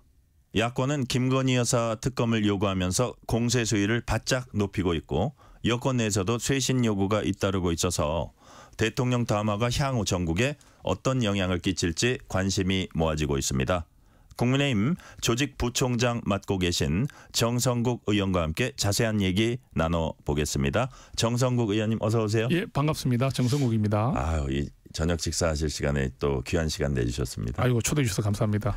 자, 한동훈 국민의힘 대표는 내일 대국민 담화에 대해서 국민 눈높이에 맞는 담화가 되길 기대하고 반드시 그래야 한다. 이게 강조를 했습니다. 자, 의원님, 국민 눈높이에 맞는 담화. 어떤 담화인가요? 한동훈 대표께서 지난번 월요일 최고위원회에서 했던 그 말이 맞다고 생각합니다. 국민께서 바라보실 때 국민의 의혹을 해소하고 국민의 기대를 다시 부응할 수 있는 담화가 되어야 된다. 그렇다면 한 대표께서 요구하셨던 그 뭐 인적 쇄신이나 여사의 활동 중단, 그다음에 여러 가지 그 사건들에 대한 해명이나 소명에 대한 부분들, 또 좀 더 나아가서 이제 인적 쇄신도 좀 더 범위가 넓어졌지 않습니까? 그래서 그런 쪽으로 해서 국민들이 좀 진정성 있게 다가가는 대통령의 모습을 좀 기대하고 있는, 요청하는 것 같아요. 또 과거에 대통령께서 그 기자회견을 한 적이 있었는데 기자회견 때 대통령의 모습들에 대해서 조금 국민들에게 협조한 모습이 늘 보이는 게 아니다고 또 생각할 수 있기 때문에 이번만큼은 대통령께서 좀 더 국민의 마음을 헤아리고 이 어려움을 해결해내는데 좀 성의를 보이시는 그런 모습을 좀 대표께서 바라지 않느냐 저는 이렇게 생각합니다. 뭐 끝장 토론이 돼도 좋고 어쨌든 해법을 내놓는 그런 그 자리가 됐으면 좋겠다 이렇게 뭐 정치권에서도 그렇고 국민들도 그렇게 많이 바라고 있을 텐데 자 지금 말씀하신 대로 뭐 아까 대국민 사과라든지 참모진 뭐 쇄신이라든지 쇄신형 개각이라든지 이런 것이 이제 들어가면 그래도 조금 약간 그 뭐랄까 임팩트라 그럴까요 그런 게 있을 거라고 이제 말씀하셨는데 역시 이제 가장 1차적으로 관심이 가는 대목이 김건희 여사 관련해서 어떤 해법 내놓느냐는 겁니다. 저 야권은 특검 거듭 요구하고 있고 한동훈 대표도 김 여사 문제 뭐 대외 활동 중단해야 된다. 요걸 이제 구체적으로 일단 얘기했는데 김 여사 해법 어떤 게 마련돼야지 그래도 좀 이렇게 다음 단계로 넘어가는데 도움이 될까요? 처음에 이제 한 대표께서 말씀하실 때는 김 여사의 대활동 자제라 이야기하다가 어느 순간에는 이제 김 여사 대활동 중단을 말씀하셨거든요. 네, 좀 강도가 세졌나요? 세졌죠. 단어가 바뀌었죠. 네. 그 말은 이제 이게 좀 자제하는 정도 가지고는 국민적인 그런 어떤 요청에 요구에 응답하지 못한다는 판단을 하신 거고요. 네.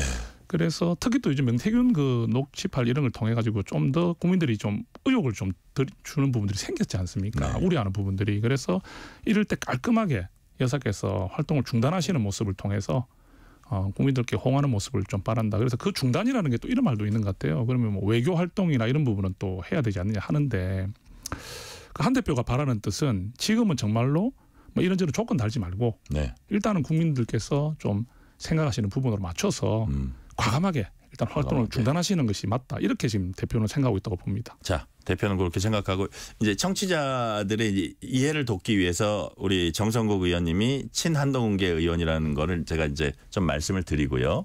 자, 이철규 의원, 대표적인 친윤계 의원입니다. 정상외교에 불참하라는 건 정상외교 하지 말라는 것이다. 대통령 부인이 거기 안 나가는 거는 뭐 외교적 결례다. 이게 말이 안 된다. 이렇게 비난을 했습니다. 의원님 보시기에는 이철규 의원 의견은 어떻게 보십니까? 뭐 이철규 의원께서 말씀하시는 부분이 틀렸다고 하지는 않겠습니다. 그것도 그런 주장을 할 수는 있습니다. 그런데 이제 사실 외교 활동 나갈 때 이렇게 영부인께서 나가시는 부분이 도움은 되지만 사실은 그 외교 활동을 수행하는 것은 전적으로 대통령이 하시는 것이기 때문에 여사께서 함께 동행하지 않는 데서 이게 외교 활동에 문제가 된다고 보지는 않습니다. 물론 그 좀 더 세밀하게 접근하고 살피고 보완하는 부분에서는 좀 아쉬움이 있겠지만 결국은 그 외교 활동의 성과는 대통령이 내는 것이거든요. 그래서 지금은 그 부분이 그런 말 이철규 의원의 말이 저는 틀렸다고 생각하지는 않지만 지금 이 시점에서만큼은 자 시점을 보자. 이 시점에서는 그렇게 말씀 좀 드리고 싶습니다. 확실한 답변을 좀 국민께 해야 한다. 이철규 의원 말이 그냥 평상시라면 당연히 우리가 받아들일 말인데 지금 시점상 지금 이 엄중한 시점에 이 어떤 그런 부분에 있어서 이거를 다 하면서 하는 것까지도 고려해야 된다. 이런 취지의 말씀이시군요. 자, 명태균 씨 의혹에 대해서도 윤석열 대통령 입장 표명할 것으로 보입니다. 어떤 입장 정도 표명하면 그래도 국민들이 고개를 끄덕끄덕할까요?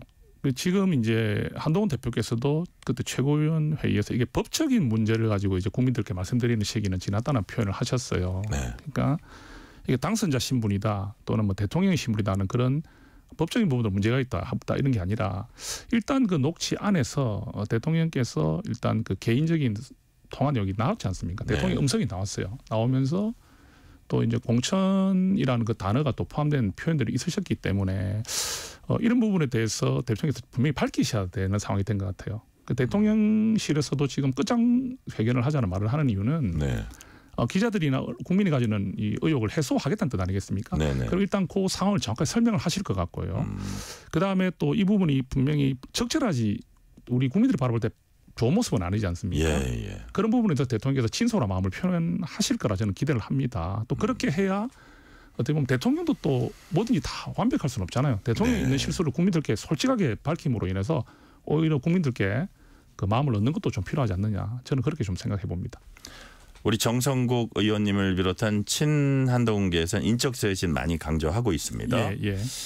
근데 대통령실은 국면 전환용 인사는 없다. 이렇게 이제 쭉 강조해 왔어요. 특히 최근에 이제 한동훈 대표가 좀 요구를 한 상황이잖아요. 자, 어떻게 보면 국면 전환용 인사는 없다는 이 그 대통령실 관계자의 얘기가 예.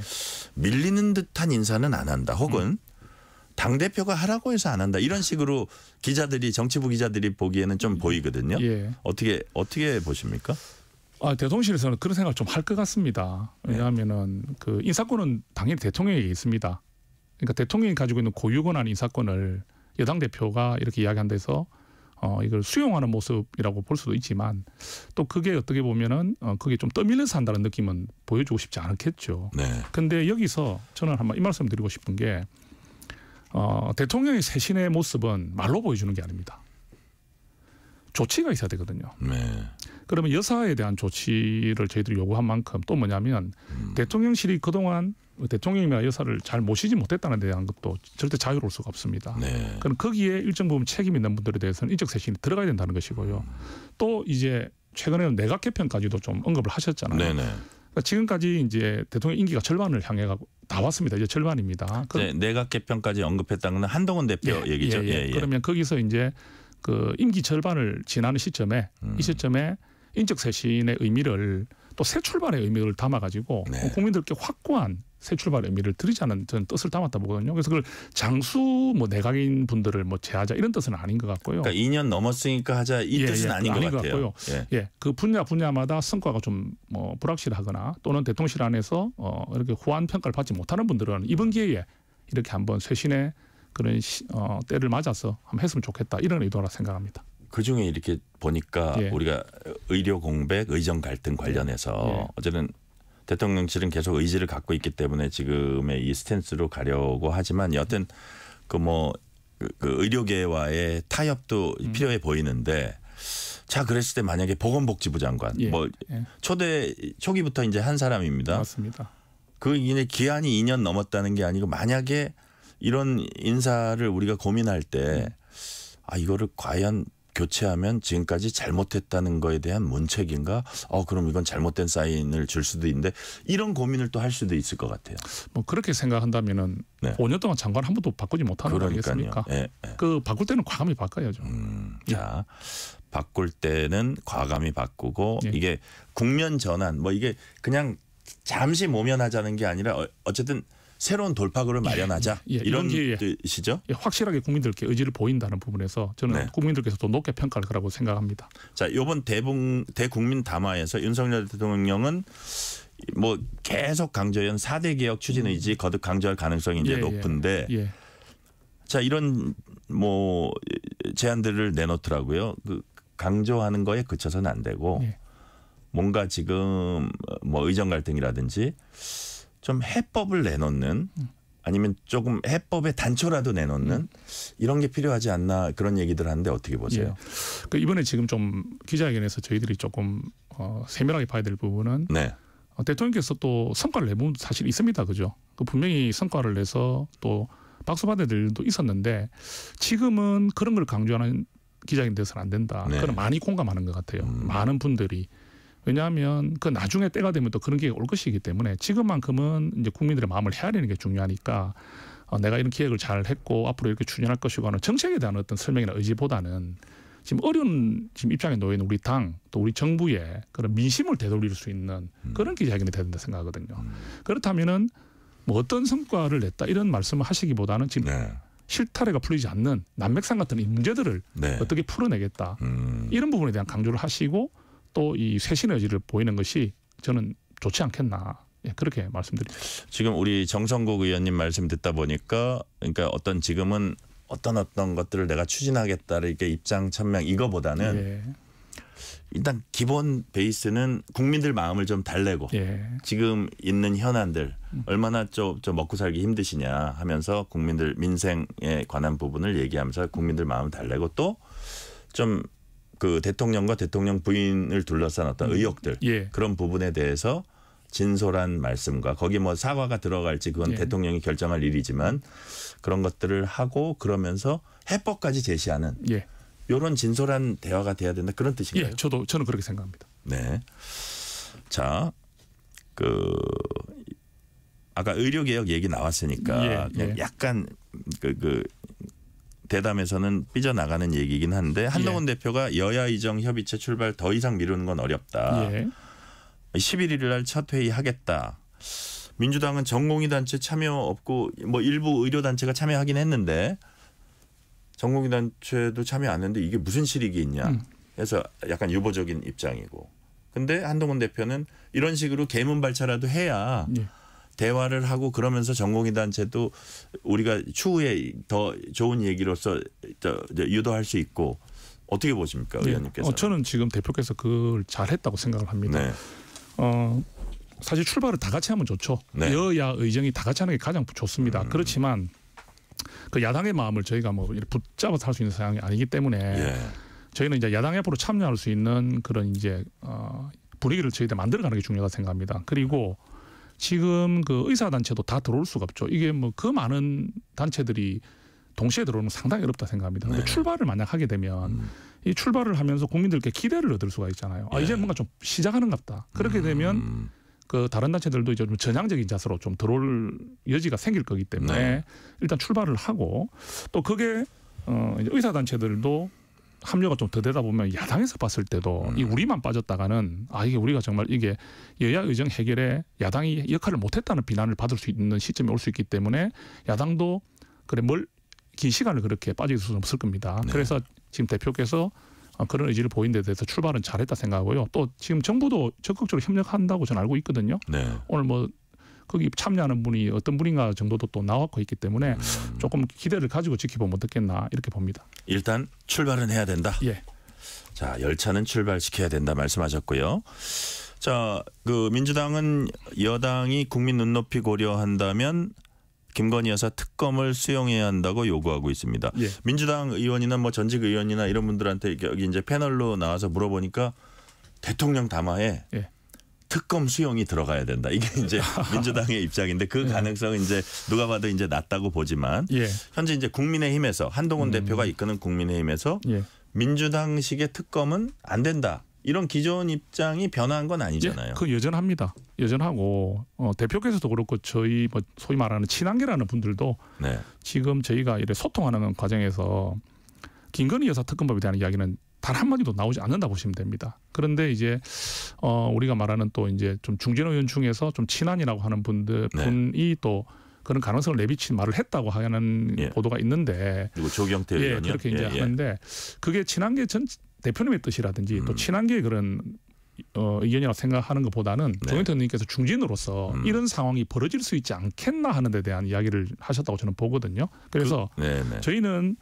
이번에 그 지금 이제 돌아오는 이 김건희 특검법도 당연히 막는 것이고 앞으로 독소조항을 제거한 특검법에 대한 논의를 하자고 하고 있는데 이 부분도 저희가 지금 섣부르게 그 부분까지 나가기에는 상당히 지금 어렵다. 왜 어렵냐면 대통령께서 지금 새신 의지를 보이고 변화의 노력을 하는 만약 담화가 나오고 기자님이 된다면 사실 이제 그때는 새로운 출발을 하는 계기가 되거든요.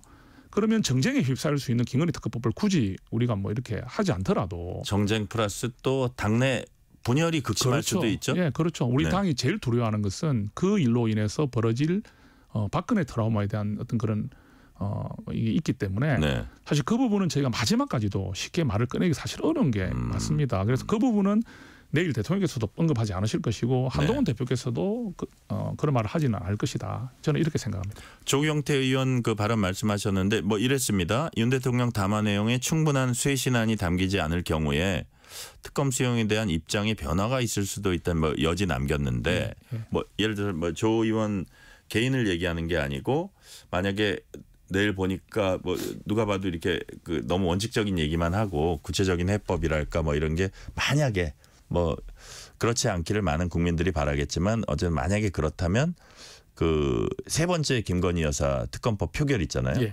거기에 영향을 미칠 수도 있지 않을까 이런 관측도 있어요. 어떻게 보세요? 그런데 저는 이렇게 봅니다. 특검법 부결 때 한동훈 대표께서도 부결을 하자고 강하게 강조하실 것 같습니다. 의견은 좀 나올 수 있잖아요. 강조할 것 같고 저희도 우리가 말하는 또 친한계라는 분들은 또 거기에 대해서 대표 의견을 따라간다고 봐야 되지 않겠습니까? 그래서 거기에 대한 분열은 없다고 보는데 이제 늘 저희들이 이제 이런 말을 하는 경우는 지난번에 내표가 소신표가 나왔지 않습니까? 그런데 그 소신표가 누군지를 가늠을 하기가 사실 어렵습니다. 그러면 우리 조경태 의원님 말씀하신 조경태 의원님이 이런 뜻을 담겼다고 저는 봅니다. 내일 대통령 담화가 기대에 못 미치게 되면 이제 우리가 정말 예상할 수 없는 소신표가 더 늘어나서 이런 문제들이 생길 수가 있다는 이런 이제 앞으로 좀 우려를 좀 전하셨다고 볼 수 있는 거거든요.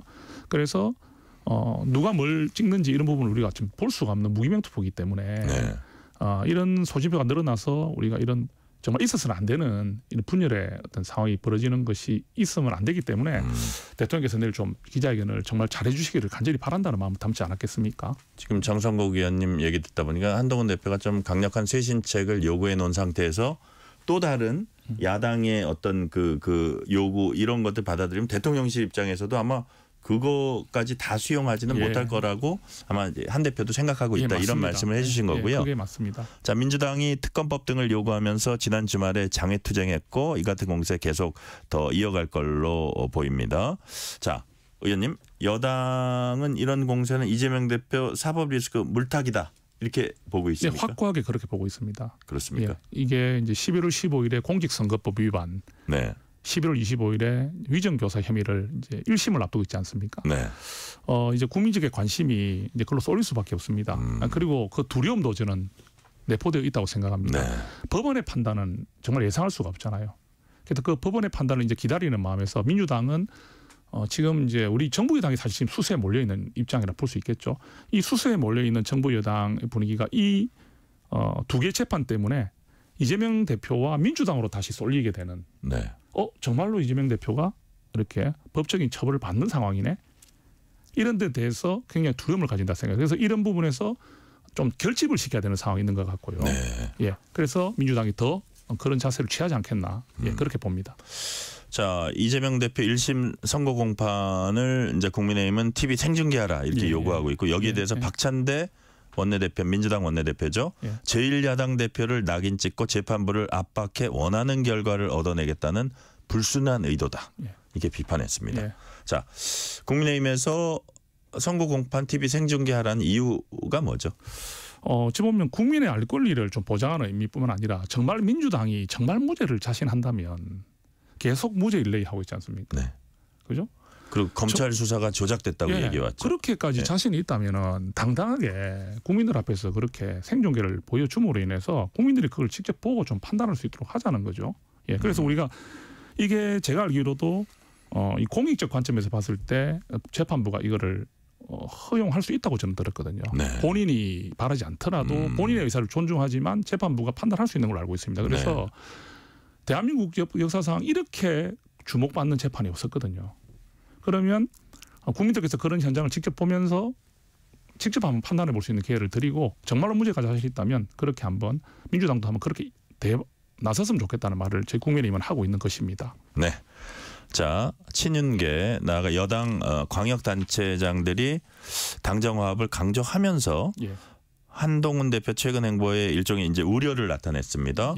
홍준표 대구시장은 박근혜 전 탄핵 당시와 지금이 비슷하다면서 여당 대표가 대통령 비판에 앞장서서는 안 된다. 이렇게 어떻게 보면 한 대표를 이제 견제하는 듯한 말을 했는데 이런 지적들 동의하십니까? 저는 좀 다르게 생각합니다.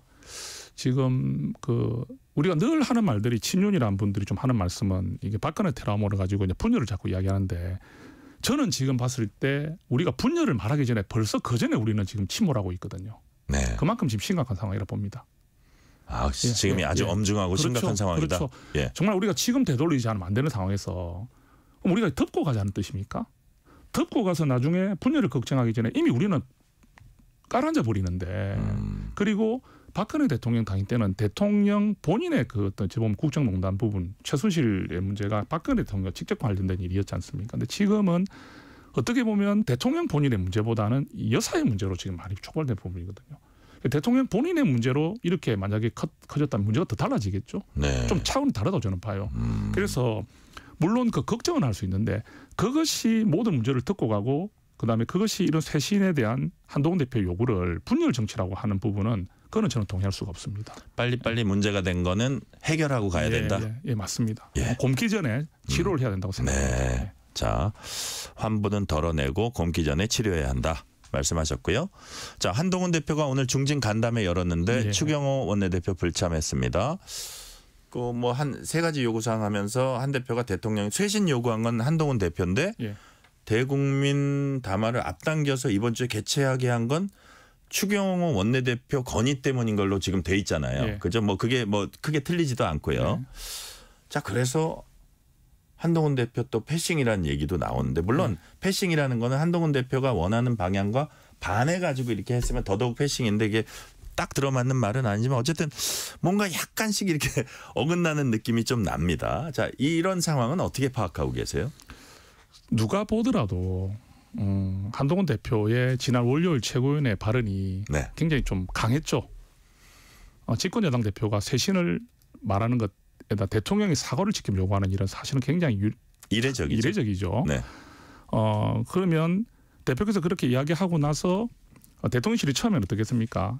당장 하지 않을 것 같은 분위기였지 않습니까? 네네. 그런데 이것을 추경호 원내대표가 건의해서 이런 걸 받아들였다는 부분은 좀 공감이 좀 저는 가지 않는다 보고요. 예. 그리고 대통령실 이런 게 좀 있는 것 같아요. 한동훈 대표의 요구나 이런 부분에서 떠밀려서 우리가 따라가는 듯한 모습을 대통령실은 별로 바라지 않는 것 같습니다. 네. 그러다 보니까 이제 추경호 원내대표를 통해서 이렇게 진행됐다는 식으로 표현함으로 인해서 대통령실이 그런 입장을 좀 어떻게 보면 본인들의 대통령실의 입장에 맞게 그 상황을 좀 표현했다. 저는 이렇게 생각하고요. 많은 분들이 한 대표가 지금 지속적으로 요구했던 쇄신에 대한 대통령실의 이제 저는 응답이라고 보는 분들이 많다고 저는 생각을 합니다. 네. 자, 마지막 질문 드릴게요. 시간은 이제 거의 다 되긴 했는데 정성국 의원님 교총 회장 출신입니다. 교육 현안 해결에 대한 포부 전문성 갖고 계십니다. 자, 이번에 학교폭력 예방법 개정안 발의하셨어요. 어떤 내용입니까? 지금 사실 학교 폭력이 학교에서 가장 큰 문제입니다. 그죠? 네. 이게 정말 학교 폭력이 없어져야 되는데 학교 폭력 전담 조사관 제도가 시행을 되고 있습니다. 네. 상당히 좋은 제도라고 생각을 합니다. 그런데 이 운영을 하다 보니까 법적 근거가 별로 없어요. 명확지 않아요. 예. 그러다 보니까 법적 근거가 없는 전담 교사관제가 진행되다 보니까 학부모나 학생이 뭐 조사를 거부한다든지 협조를 잘하지 않는 일들이 생기고 있습니다. 유명무실하게 될 수가 있는 거죠. 그래서 또 이 전담 조사관은 반드시 범죄 경력 조회를 해야 되는데 이 조회할 수 있는 권한도 부여되어 있지 않아요. 그래서 이번에 제가 발의한 이 법안은 그 학교 폭력 사안에 대해서 전담 조사관의 조사 권한을 명확히 해주고 그다음에 교육청이나 교육지원청이 범죄 경력 조회를 할 수 있도록 하는 근거를 마련하는 법안입니다. 그래서 학교 폭력 전담 조사관제를 통해서 학교 폭력 해결이 잘 되게 하기 위한 하나의 방법이다. 법안이다. 이렇게 생각합니다. 네. 오늘은 여기까지 말씀 듣겠습니다. 지금까지 정성국 국민의힘 의원이었습니다. 의원님 말씀 감사합니다. 예, 감사합니다.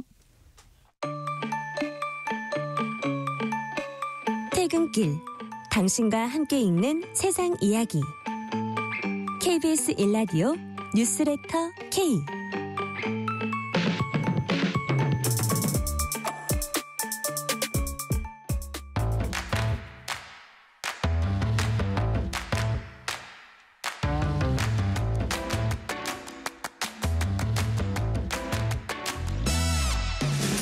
오늘 가장 뜨거운 뉴스, 화제의 소식 쏙쏙 골라서 전해드립니다. 뉴스레터 브리핑. 서은영 뉴스 큐레이터 전화 연결돼 있습니다. 서은영 큐레이터님 안녕하세요. 네, 안녕하세요. 지금 미국 대선 개표 작업이 진행되고 있습니다. 이 가운데 우리로선 무척 반가운 소식이 하나 있습니다. 사상 최초로 한국계 연방상원의원 탄생했습니다. 누굽니까? 네, 민주당 소속의 앤디 김 뉴저지주 하원 의원이 바로 이 최초의 한국계 연방 상원의원이라는 타이틀의 주인공이 됐습니다. 네. 지금까지 연방 하원 의원은 여럿 있었지만 이 뭐 정부 관료 임명 동의라든지 파병, 외국 조약 같이 국가적인 사안을 다루는 이 상원의원에 한국계가 당선된 것은 이번이 처음입니다. 이번 선거에서 앤디 김은 공화당 후보 커티스 바쇼를 누르고 승리를 거뒀는데요.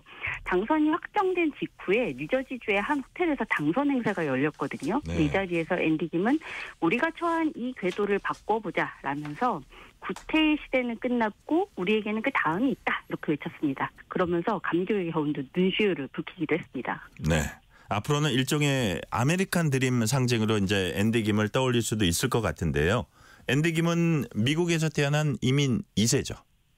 네, 사실 앤디 김의 가족사 자체가 아메리칸 드림을 상징한다고 말씀드릴 수 있을 것 같아요. 네. 앤디 김의 아버지는 미국 매사추세츠 공대와 하버드대를 나와서 암과 알츠하이머 치료법을 연구한 유전공학 박사고요. 어머니는 뉴저지 병원에서 간호사로 일했거든요. 네. 여기까지 들으면 엘리트 집안에서 유복하게 자랐다 이렇게 생각이 들 수 있지만 사실 그의 아버지는 이 소아마비를 앓았고요. 한국 고아원에서 자라서 국비장학생으로 미국에 갔습니다. 그러니까 이런 이유로 앤디 김 역시 오늘 좀 역사의 한 페이지를 열면서 가장 먼저 좀 가족을 떠올렸던 것 같아요. 가족을, 네. 네.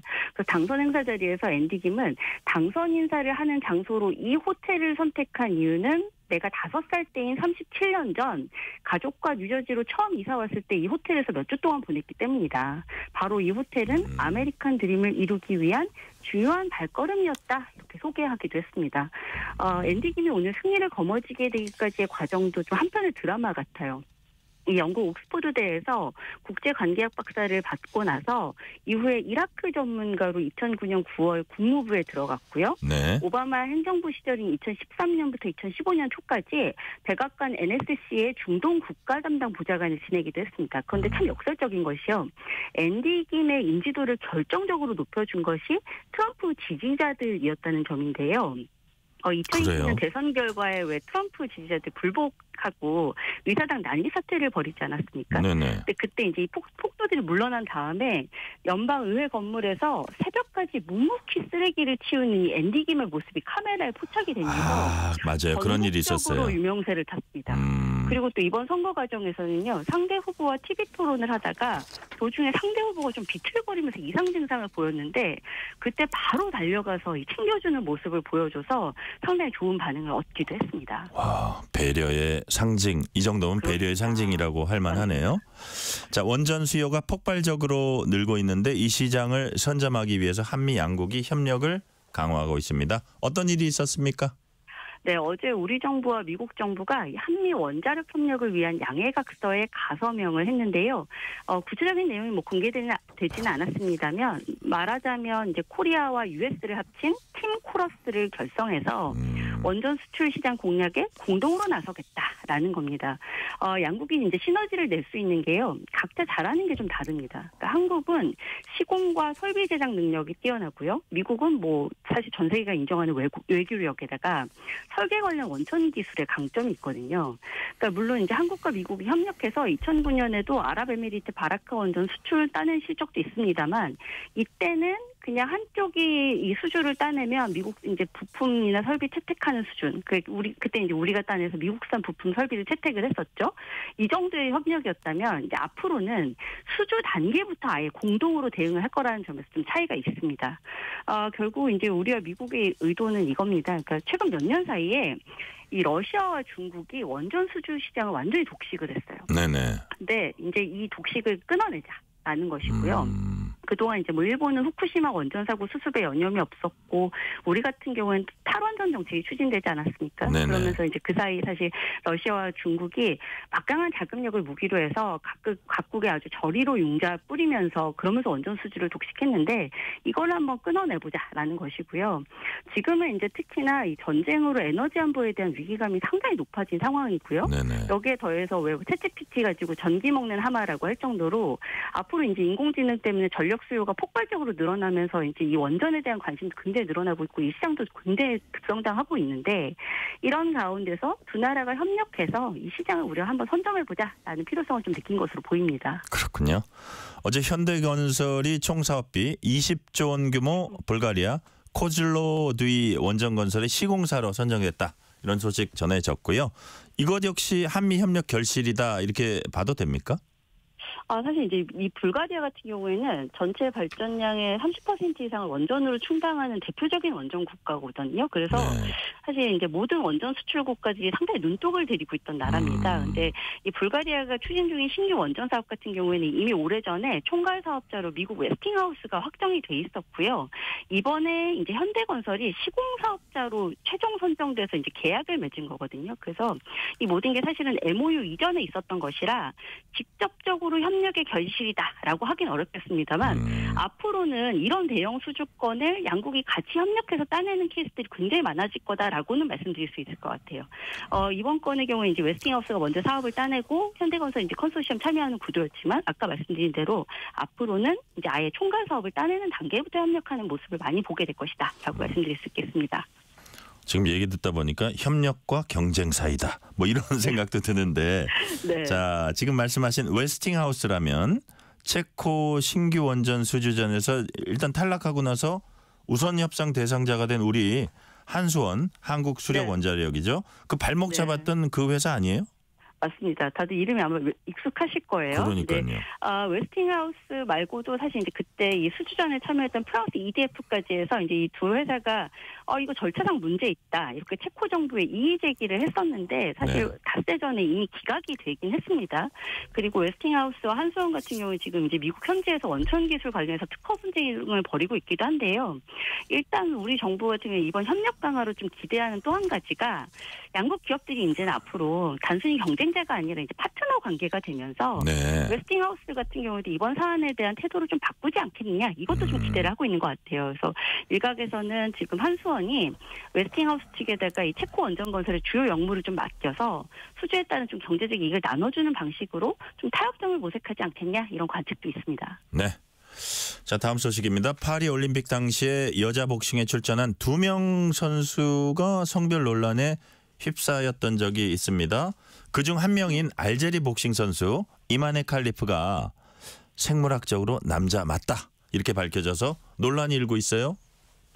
네. 이 선수는 결국에는 이제 복싱 여자 66kg급에서 최종 우승하면서 이 알제리 여자 복싱 역사상 최초의 금메달을 따기도 했는데요. 최근에 이제 프랑스 저널리스트 자파르 아이트 아우디아가 칼리프의 의료 문건을 입수해서 확인해 봤더니 이 선수가 내부 고환과 XY 염색체를 갖고 있다는 사실이 명시돼 있었다. 이런 보도가 지금 여러 외신에서 나왔습니다. 이 문서는 프랑스 파리 크렘린 비세트레 병원하고 알제리 현지 병원이 협업을 해서 작성한 건데요. 그러면서 대회 내내 이어졌던 이 칼리프의 성별 논란이 다시 불이 붙는 모양새입니다. 그런데 올림픽 당시에도 칼리프가 XY 염색체 갖고 있다는 건 이미 알려지지 않았습니까? 네, 사실 이미 칼리프는 유전자 검사 결과 이제 XY 염색체를 가지고 있는 것으로 판명이 돼서 지난해 세계 선수권 대회에서 실격 처분을 받았습니다. 그런데 이런 결정을 내린 이제 국제복싱협회가 판정 비리 같은 여러 가지 문제로 올림픽 경기를 관장할 권리를 빼앗긴 거예요. 그러면서 이제 국제올림픽위원회가 이 권한을 가지고 칼리프에게 올림픽 출전 기회를 허용을 해줬습니다. 근데 당시 이제 IOC가 뭐라고 설명을 했냐면 염색체만으로 선수의 성별을 결정지을 수는 없다. 그러니까 칼리프의 여권에 분명히 여성이라고 명시돼 있기 때문에 여자 종목에 참가할 수 있다. 이렇게 설명을 했었거든요. 근데 이번 보도로 좀 새롭게 나온 사실은 칼리프에게 자궁이 없고 내부 고환이 있다라는 사실인데 사실 이미 올림픽 당시에도 이런 의혹은 계속 제기가 되긴 했었어요. 그러니까 아마도 칼리프가 전 세계적으로 매우 드문 성 발달 이상 DSD에 해당할 거라는 분석이 좀 계속 나왔었거든요. 그러니까 여기서 말하는 DSD라는 건 생식기관이 보통 사람들하고는 다른 방식으로 발달하는 사람을 말합니다. 그런데 의학계에서도 이게 단순히 염색체가 XX냐 XY냐 내지는 뭐 자궁이나 고환이 있느냐 뭐 호르몬이 어떤 정도 뭐 테스토스테론이 나오느냐 이런 문제만으로 사람의 성별을 결정할 수는 없다라고 보는 의견도 상당히 좀 많이 나오거든요. 그래서 이 단순히 XY 염색체를 가지고 있다고 해서 이 선수가 뭐 여자 선수와 결혼했을 때 우위를 점하느냐 여기에 대해서도 이견이 있고요. 그래서 일부에서는 이제 앞으로 올림픽에 출전하는 모든 선수가 뭐 유전자 검사도 받게 하고 성별 판정 받게 해야 된다, 호르몬 검사도 받아야 된다 이런 이야기 나오는데 이렇게 되면 이제 비용 문제도 발생하지만 선수들의 인권 침해도 사실 우려가 됩니다. 그래서 이번 사안을 이제 이 국제 스포츠계 그리고 이제 IOC 뭐 등등에서 좀 어떻게 풀어갈지. 과연 해법을 찾을 수는 있는 건지 이 부분이 참 저도 궁금합니다. 네, 오늘은 여기까지 말씀 듣겠습니다. 지금까지 서은영 뉴스 큐레이터였습니다. 말씀 감사합니다. 네, 감사합니다.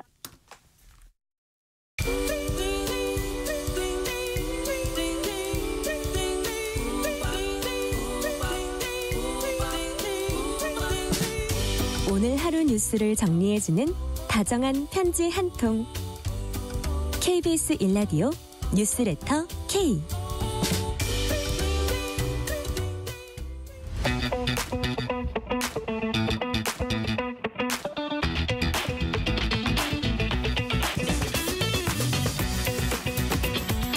알면 독이 아니라 득이 되는 법 이야기. 법이든 성배. 법 지식 잔에 꽉꽉 채워서 쉽게 풀어주는 분입니다. 강력팀 형사 출신 박성배 변호사 나오셨습니다. 박성배 변호사님 어서 오세요. 안녕하세요. 법이든 성배 박성배 변호사입니다. 자, 최근 전국을 떠들썩하게 했던 사건입니다. 지난 주말 강원도 화천에서 훼손된 여성 시신 발견됐습니다. 하루 만에 피의자 경찰에 붙잡혔는데 군무원인 피해자와 같은 부대에 근무했던 육군 현역 장교였습니다.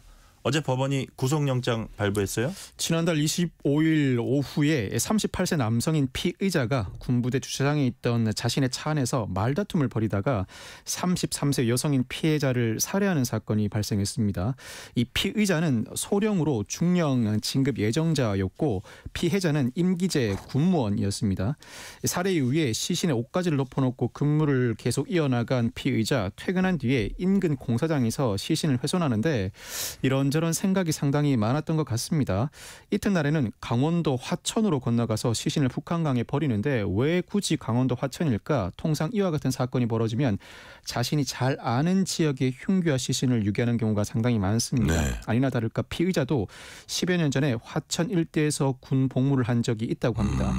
이 시신 봉투에 돌덩이를 넣어서 떠오르지 않도록 하는 조치도 취했지만 이달 2일에 시신 일부가 떠오릅니다. 결국 덜미가 잡히는데 다행히 피해자의 시신이 크게 부패되지 않아서 곧바로 신원 확인이 가능했고 시신 발견 하루 만인 지난 3일에 서울의 지하철역에서 이 피해자는 경찰에 긴급 체포됩니다.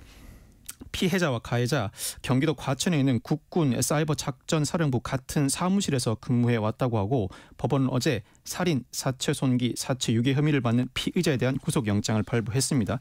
증거인멸과 도주 우려가 있다는 이유였습니다. 지금 박성배 변호사님 말씀하신 대로 이제 사건 이후에 피의자 근무도 하고 증거인멸 계획까지 세웠습니다.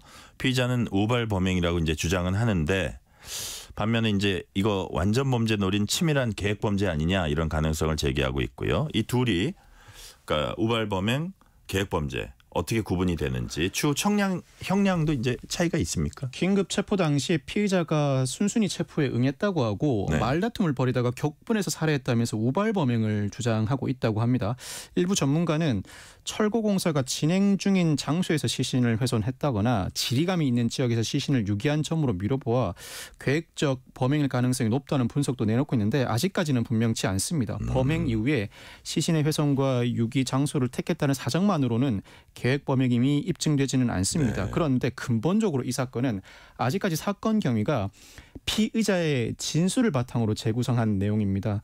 무엇보다도 사건 전반의 실체관계가 밝혀지면 살인 동기 유형이 무엇인지부터 밝혀내야 합니다. 보통 동기 살인인가 비난 동기 살인인가를 밝혀내야 하는데 보통 동기 살인은 흔히 원한 관계에 기인한 살인입니다. 네. 전과가 없음을 전제로 할 때 징역 15년 정도가 선고됩니다. 그렇지만 비난 동기 살인은 금전을 목적으로 한다든가 다른 범죄 발각을 방지하기 위한 목적에서 살인을 저지른 경우를 일컫는데 이 경우에는 여기에 계획적 살인이라든가 사체 손괴에 반성 없는 태도까지 더해진다면 징역 25년 이상도 선고되는 경우가 많습니다. 즉 계획적 살인인 경우에는 일부 형량 가중 사유가 추가되지만 근본적으로 이 살인의 범행 동기가 무엇인지부터 밝혀내야 할 숙제가 경찰 앞에 남겨져 있습니다. 그 범죄 심리학자는 이런 얘기도 하더라고요. 그 시신을 저렇게까지 훼손했을 때는 뭔가를 숨길 이유가 분명히 있었을 거다 이런 얘기도 하는데 자 말씀하신 대로 검거 당시에 이제 순순히 범행은 인정했고 이게 추후에 형량 낮추기 위한 하나의 전략일 수도 있습니까? 그럴 가능성도 있습니다. 아마 어떤 동기에 기해서건 살인 범행을 저지른 이후에 이 사건을 어떻게 처리해야 할까 온갖 고민을 다 했을 것입니다. 네. 실제로 살인 범행 이후에 피해자 휴대전화로 피해자의 직장, 가족, 지인에게 연락하면서 피해자 행사를 하는 등 나름 치밀한 면모를 보여줬는데 예. 검거 당시에 순순히 인정하는 것도 형량을 낮추기 위한 의도로 볼 여지가 있고 무엇보다도 자신의 휴대폰이 압수됐습니다. 그런데 휴대폰 암호를 순순히 자신의 입으로 진술합니다. 물론 그 전에 이미 경찰이 휴대폰 암호 해제를 한 상태였는데 이 사실을 모르는 상태에서도 휴대폰 암호를 순순히 진술했는데 형량을 낮추려는 의도 무엇보다도 살인죄의 경우에는 반성 없는 태도가 가명사유라기보다는 중요한 가중 요소입니다. 이 중요한 가중 요소를 없애기 위한 태도로 보이고 문제는 자신의 휴대전화가 상당히 많이 망가져 있답니다. 어느 정도 복구가 가능한지가 관건으로 보이는데 수사는 휴대전화만을 토대로 진행하지는 않습니다. 피의자와 피해자 일체의 행적을 추적해 나가는 과정에서 사건의 전모가 밝혀질 것으로 보이고 이 사건은 시신 훼손 경위에 비춰보면 극단적인 원한관계에 있거나 극단적인 원한관계에 있지 않은 살인이라면 숨기고 싶은 또 다른 일이 있었을 가능성이 상당히 높습니다. 어떤 특별한 우리가 모르는 관계가 있다든지. 무엇보다도 엘리트 장교인 피의자가 네. 소령에서 중령 진급 예정이고 중령에서 전역할 경우에는 소령에서 전역하는 경우보다도 그 혜택이 확실히 더 큰 것도 사실입니다. 어떤 다른 일이 벌어져서 둘 사이에 벌어진 일일 수도 있고 또 다른 범행을 피해자가 알게 된 경우일 수도 있습니다. 어떤 경우이건 그 일이 발각될 경우에는 자신의 명예가 실추되고 경력이 단절될 수 있다는 강한 두려움에 휩싸였을 수 있습니다. 피해자를 살해하고 난 뒤에 살해 사실 자체를 전면적으로 은폐하기 위해서 시신을 훼손하고 유기한 것으로 보이는데 다소 특이한 유형의 사건으로 보이고 무엇보다도 또 다른 일이 벌어진 상태에서 그 일을 은폐하기 위한 시도였을 가능성이 높아 보이는 게 사실입니다. 네. 경찰이 피의자 신상 공개 여부 오늘 결정합니다. 신상 공개 여부 결정하는 그 판단 기준 뭡니까? 무엇보다도 경찰은 내일 신상정보공개심의위원회를 개최할 예정이라고 밝히고 있는데 사실 특정 중대범죄 신상정보공개법에 따른 요건, 즉 수단의 잔인성이라든가 죄를 범했다고 믿을 만한 충분한 근거라든가 국민의 알 권리 등은 충족하는 것으로 보입니다. 그렇지만 이와 같은 사건에서 신상정보 공개 여부를 결정할 때는 피해자 측 사정을 고려해야 합니다. 피의자와 피해자가 서로 아는 관계입니다. 만약 피의자의 신상을 공개하게 되면 피해자 등 제3자의 신상도 자연스럽게 노출될 우려가 있습니다. 이 우려 때문에 쉽사리 경찰이 신상정보 공개 결정을 하지 못했는데 이 전날 피해자 유족에게 신상정보를 공개해도 되는지 물어봤더니 피해자 유족 측이 동의한 것으로 알려져 있습니다. 그렇다면 내일 신상정보공개심의위원회를 통해서 피의자의 신상이 공개될 가능성이 상당히 높습니다.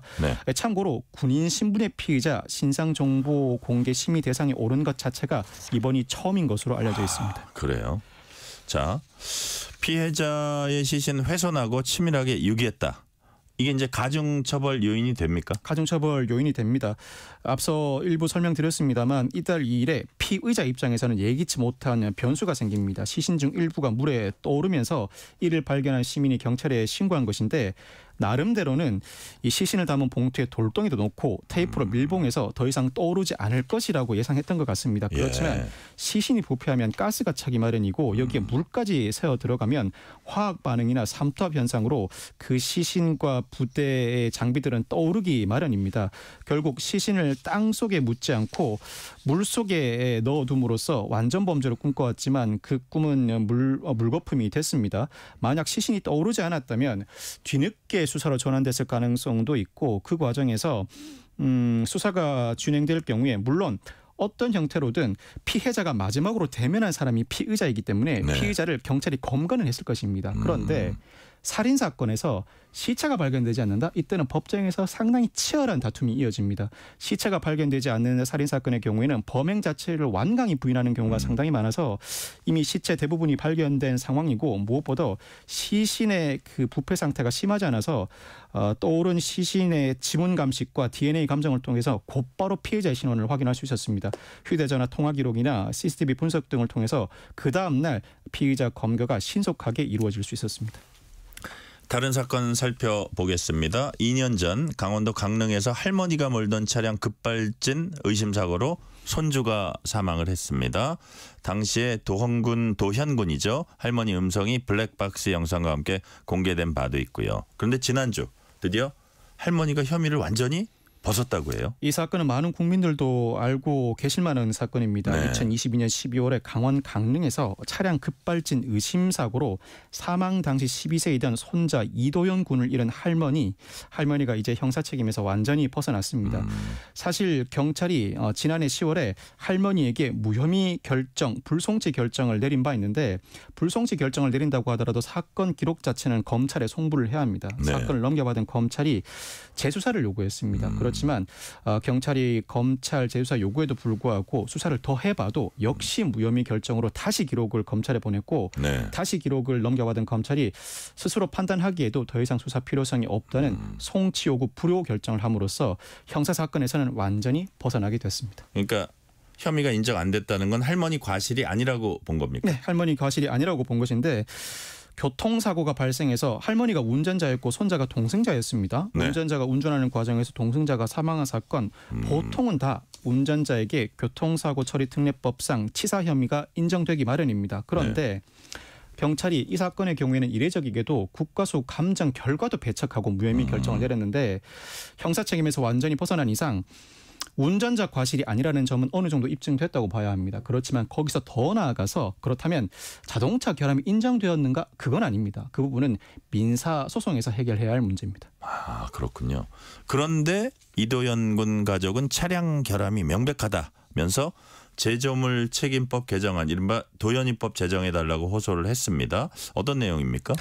일단 민사 손해배상 사건은 도현이 유가족 측과 네. KG 모빌리티 간에 벌어지고 있는데 민사재판부가 나름대로 급발진 의심 의혹과 관련해서 감정 신청을 폭넓게 받아들이고 있는 것 같습니다. 지난 4월에 재연 실험도 진행했고 이 재연 실험에는 법원 감정인이 참관하기도 했었는데 오는 12월에 전문가들 증인 신문을 거쳐서 내년 2월에 선고 예정을 하고 있습니다. 사실 제조물 책임법은 원칙적으로 원고와 피고가 민사소송에서 전반적인 입증 책임은 원고에게 지워져 있습니다. 그럼에도 불구하고 제조물 책임법은 일부 원고의 입증 책임을 이미 완화해 뒀습니다. 예를 들면 제조물이 정상적으로 사용되는 상태에서 손해가 발생했고 이 손해가 제조업자의 실질적인 지배 영역에 속한 원인으로부터 초래됐고 손해가 제조물의 결함 없이는 통상 발생하지 않는다. 이 정도면 원고가 입증하면 그 결함을 추정해 줍니다. 그럼에도 불구하고 즉 제조물 책임법이 원고의 입증 책임을 완화해 줬음에도 불구하고 자동차 결함을 입증하는데 아직도 소비자 원고는 큰 어려움을 겪고 있다는 주장에 따라 제조물 책임법상 원고 입증 책임을 더 완화해 달라는 이른바 도현이법이 발의돼서 논의 중인 것입니다. 더 완화해 달라. 자, 국과수 감정 결과는 페달 5조작 가능성 있다는 거였는데 경찰은 이걸 받아들이지 않았다고 했잖아요. 네네. 매우 이례적인 사례 아닌가요? 급발진 의심사고 형사사건에서 경찰이 국과수 감정 결과를 받아들이지 않은 전례가 제가 기억하기로도 없고 보도상으로도 없다고 합니다. 나름대로 경찰이 블랙박스 영상을 볼 때 급발진이 상당히 의심된다. 국과수가 과연 모든 조건을 그 당시 상황에 부합하게 조성해 놓은 상태에서 회신해 줬는가 의문을 제기하면서 국과수 감정 결과를 배척해 버렸습니다. 국과수 그래요? 감정 결과 관련해서 현재 진행되고 있는 민사재판부의 감정인도 배치되는 결론을 내놨는데 앞서 국과수가 운전자가 변속 레버를 굉음 발생 직전에 주행에서 중립으로 돌리고 추돌 직전에는 중립에서 주행으로 돌렸다는 회신 결과를 회신해 왔습니다. 그런데 법원이 선정한 감정인이 블랙박스 음향 감정을 해봤더니 블랙박스에 녹음된 음향은 주행에서 중립으로 바꾸고 중립에서 주행으로 바꿨을 때 나는 소리와는 다르다는 겁니다. 즉 국과수 감정 결과에 여러 가지 경로로 의문이 제기되고 있는 상황이라 법원도 다소 전향적인 재판 절차를 진행하고 있는 것으로 보입니다. 아, 그렇군요. 자, 국과수 감정 결과를 받아들이지 않았다. 자, 마지막 질문 하나 드릴게요. 이도현 군 가족 현재 승용차 제조업체와 손해배상 소송 진행하고 있습니다. 네네네. 경찰의 재수사 결론이 이 재판에 영향을 미칠까요? 수사기관의 결론은 현실적으로 재판부 판단에도 상당 부분 영향을 미칩니다. 적어도 수사기관 수사 결론상 운전자 과실이 없다고 본 이상 이제는 제조사의 결함이 있는지 여부만 심리하면 됩니다. 사실 민사에서 급발진이 인정된 사례, 즉 급발진을 이유로 한 손해배상 책임이 인정된 사례, 대법원에서 확정 판결이 난 전례가 없습니다. 물론 2018년 호남고속도로에서 BMW 차량 급발진 의혹 사건, 이 사건으로 2명의 탑승자가 사망한 사건이 있는데 항소심에서 소비자 원고가 승소하면서 대법원에서 그 심리가 진행 중입니다. 네.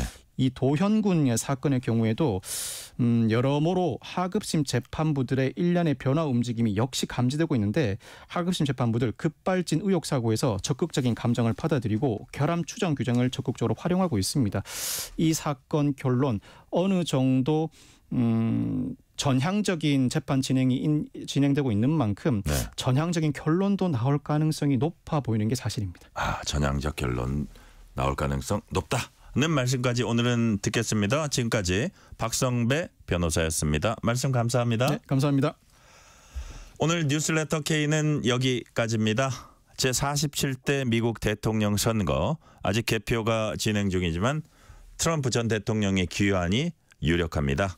저희 뉴스레터 K는 내일도 관련 소식 전해드릴 예정입니다. 오늘 끝곡은 임재범의 이 밤이 지나면 준비했습니다. 커피 쿠폰 받으실 분들은 뉴스레터 K 홈페이지 확인해 주시고요.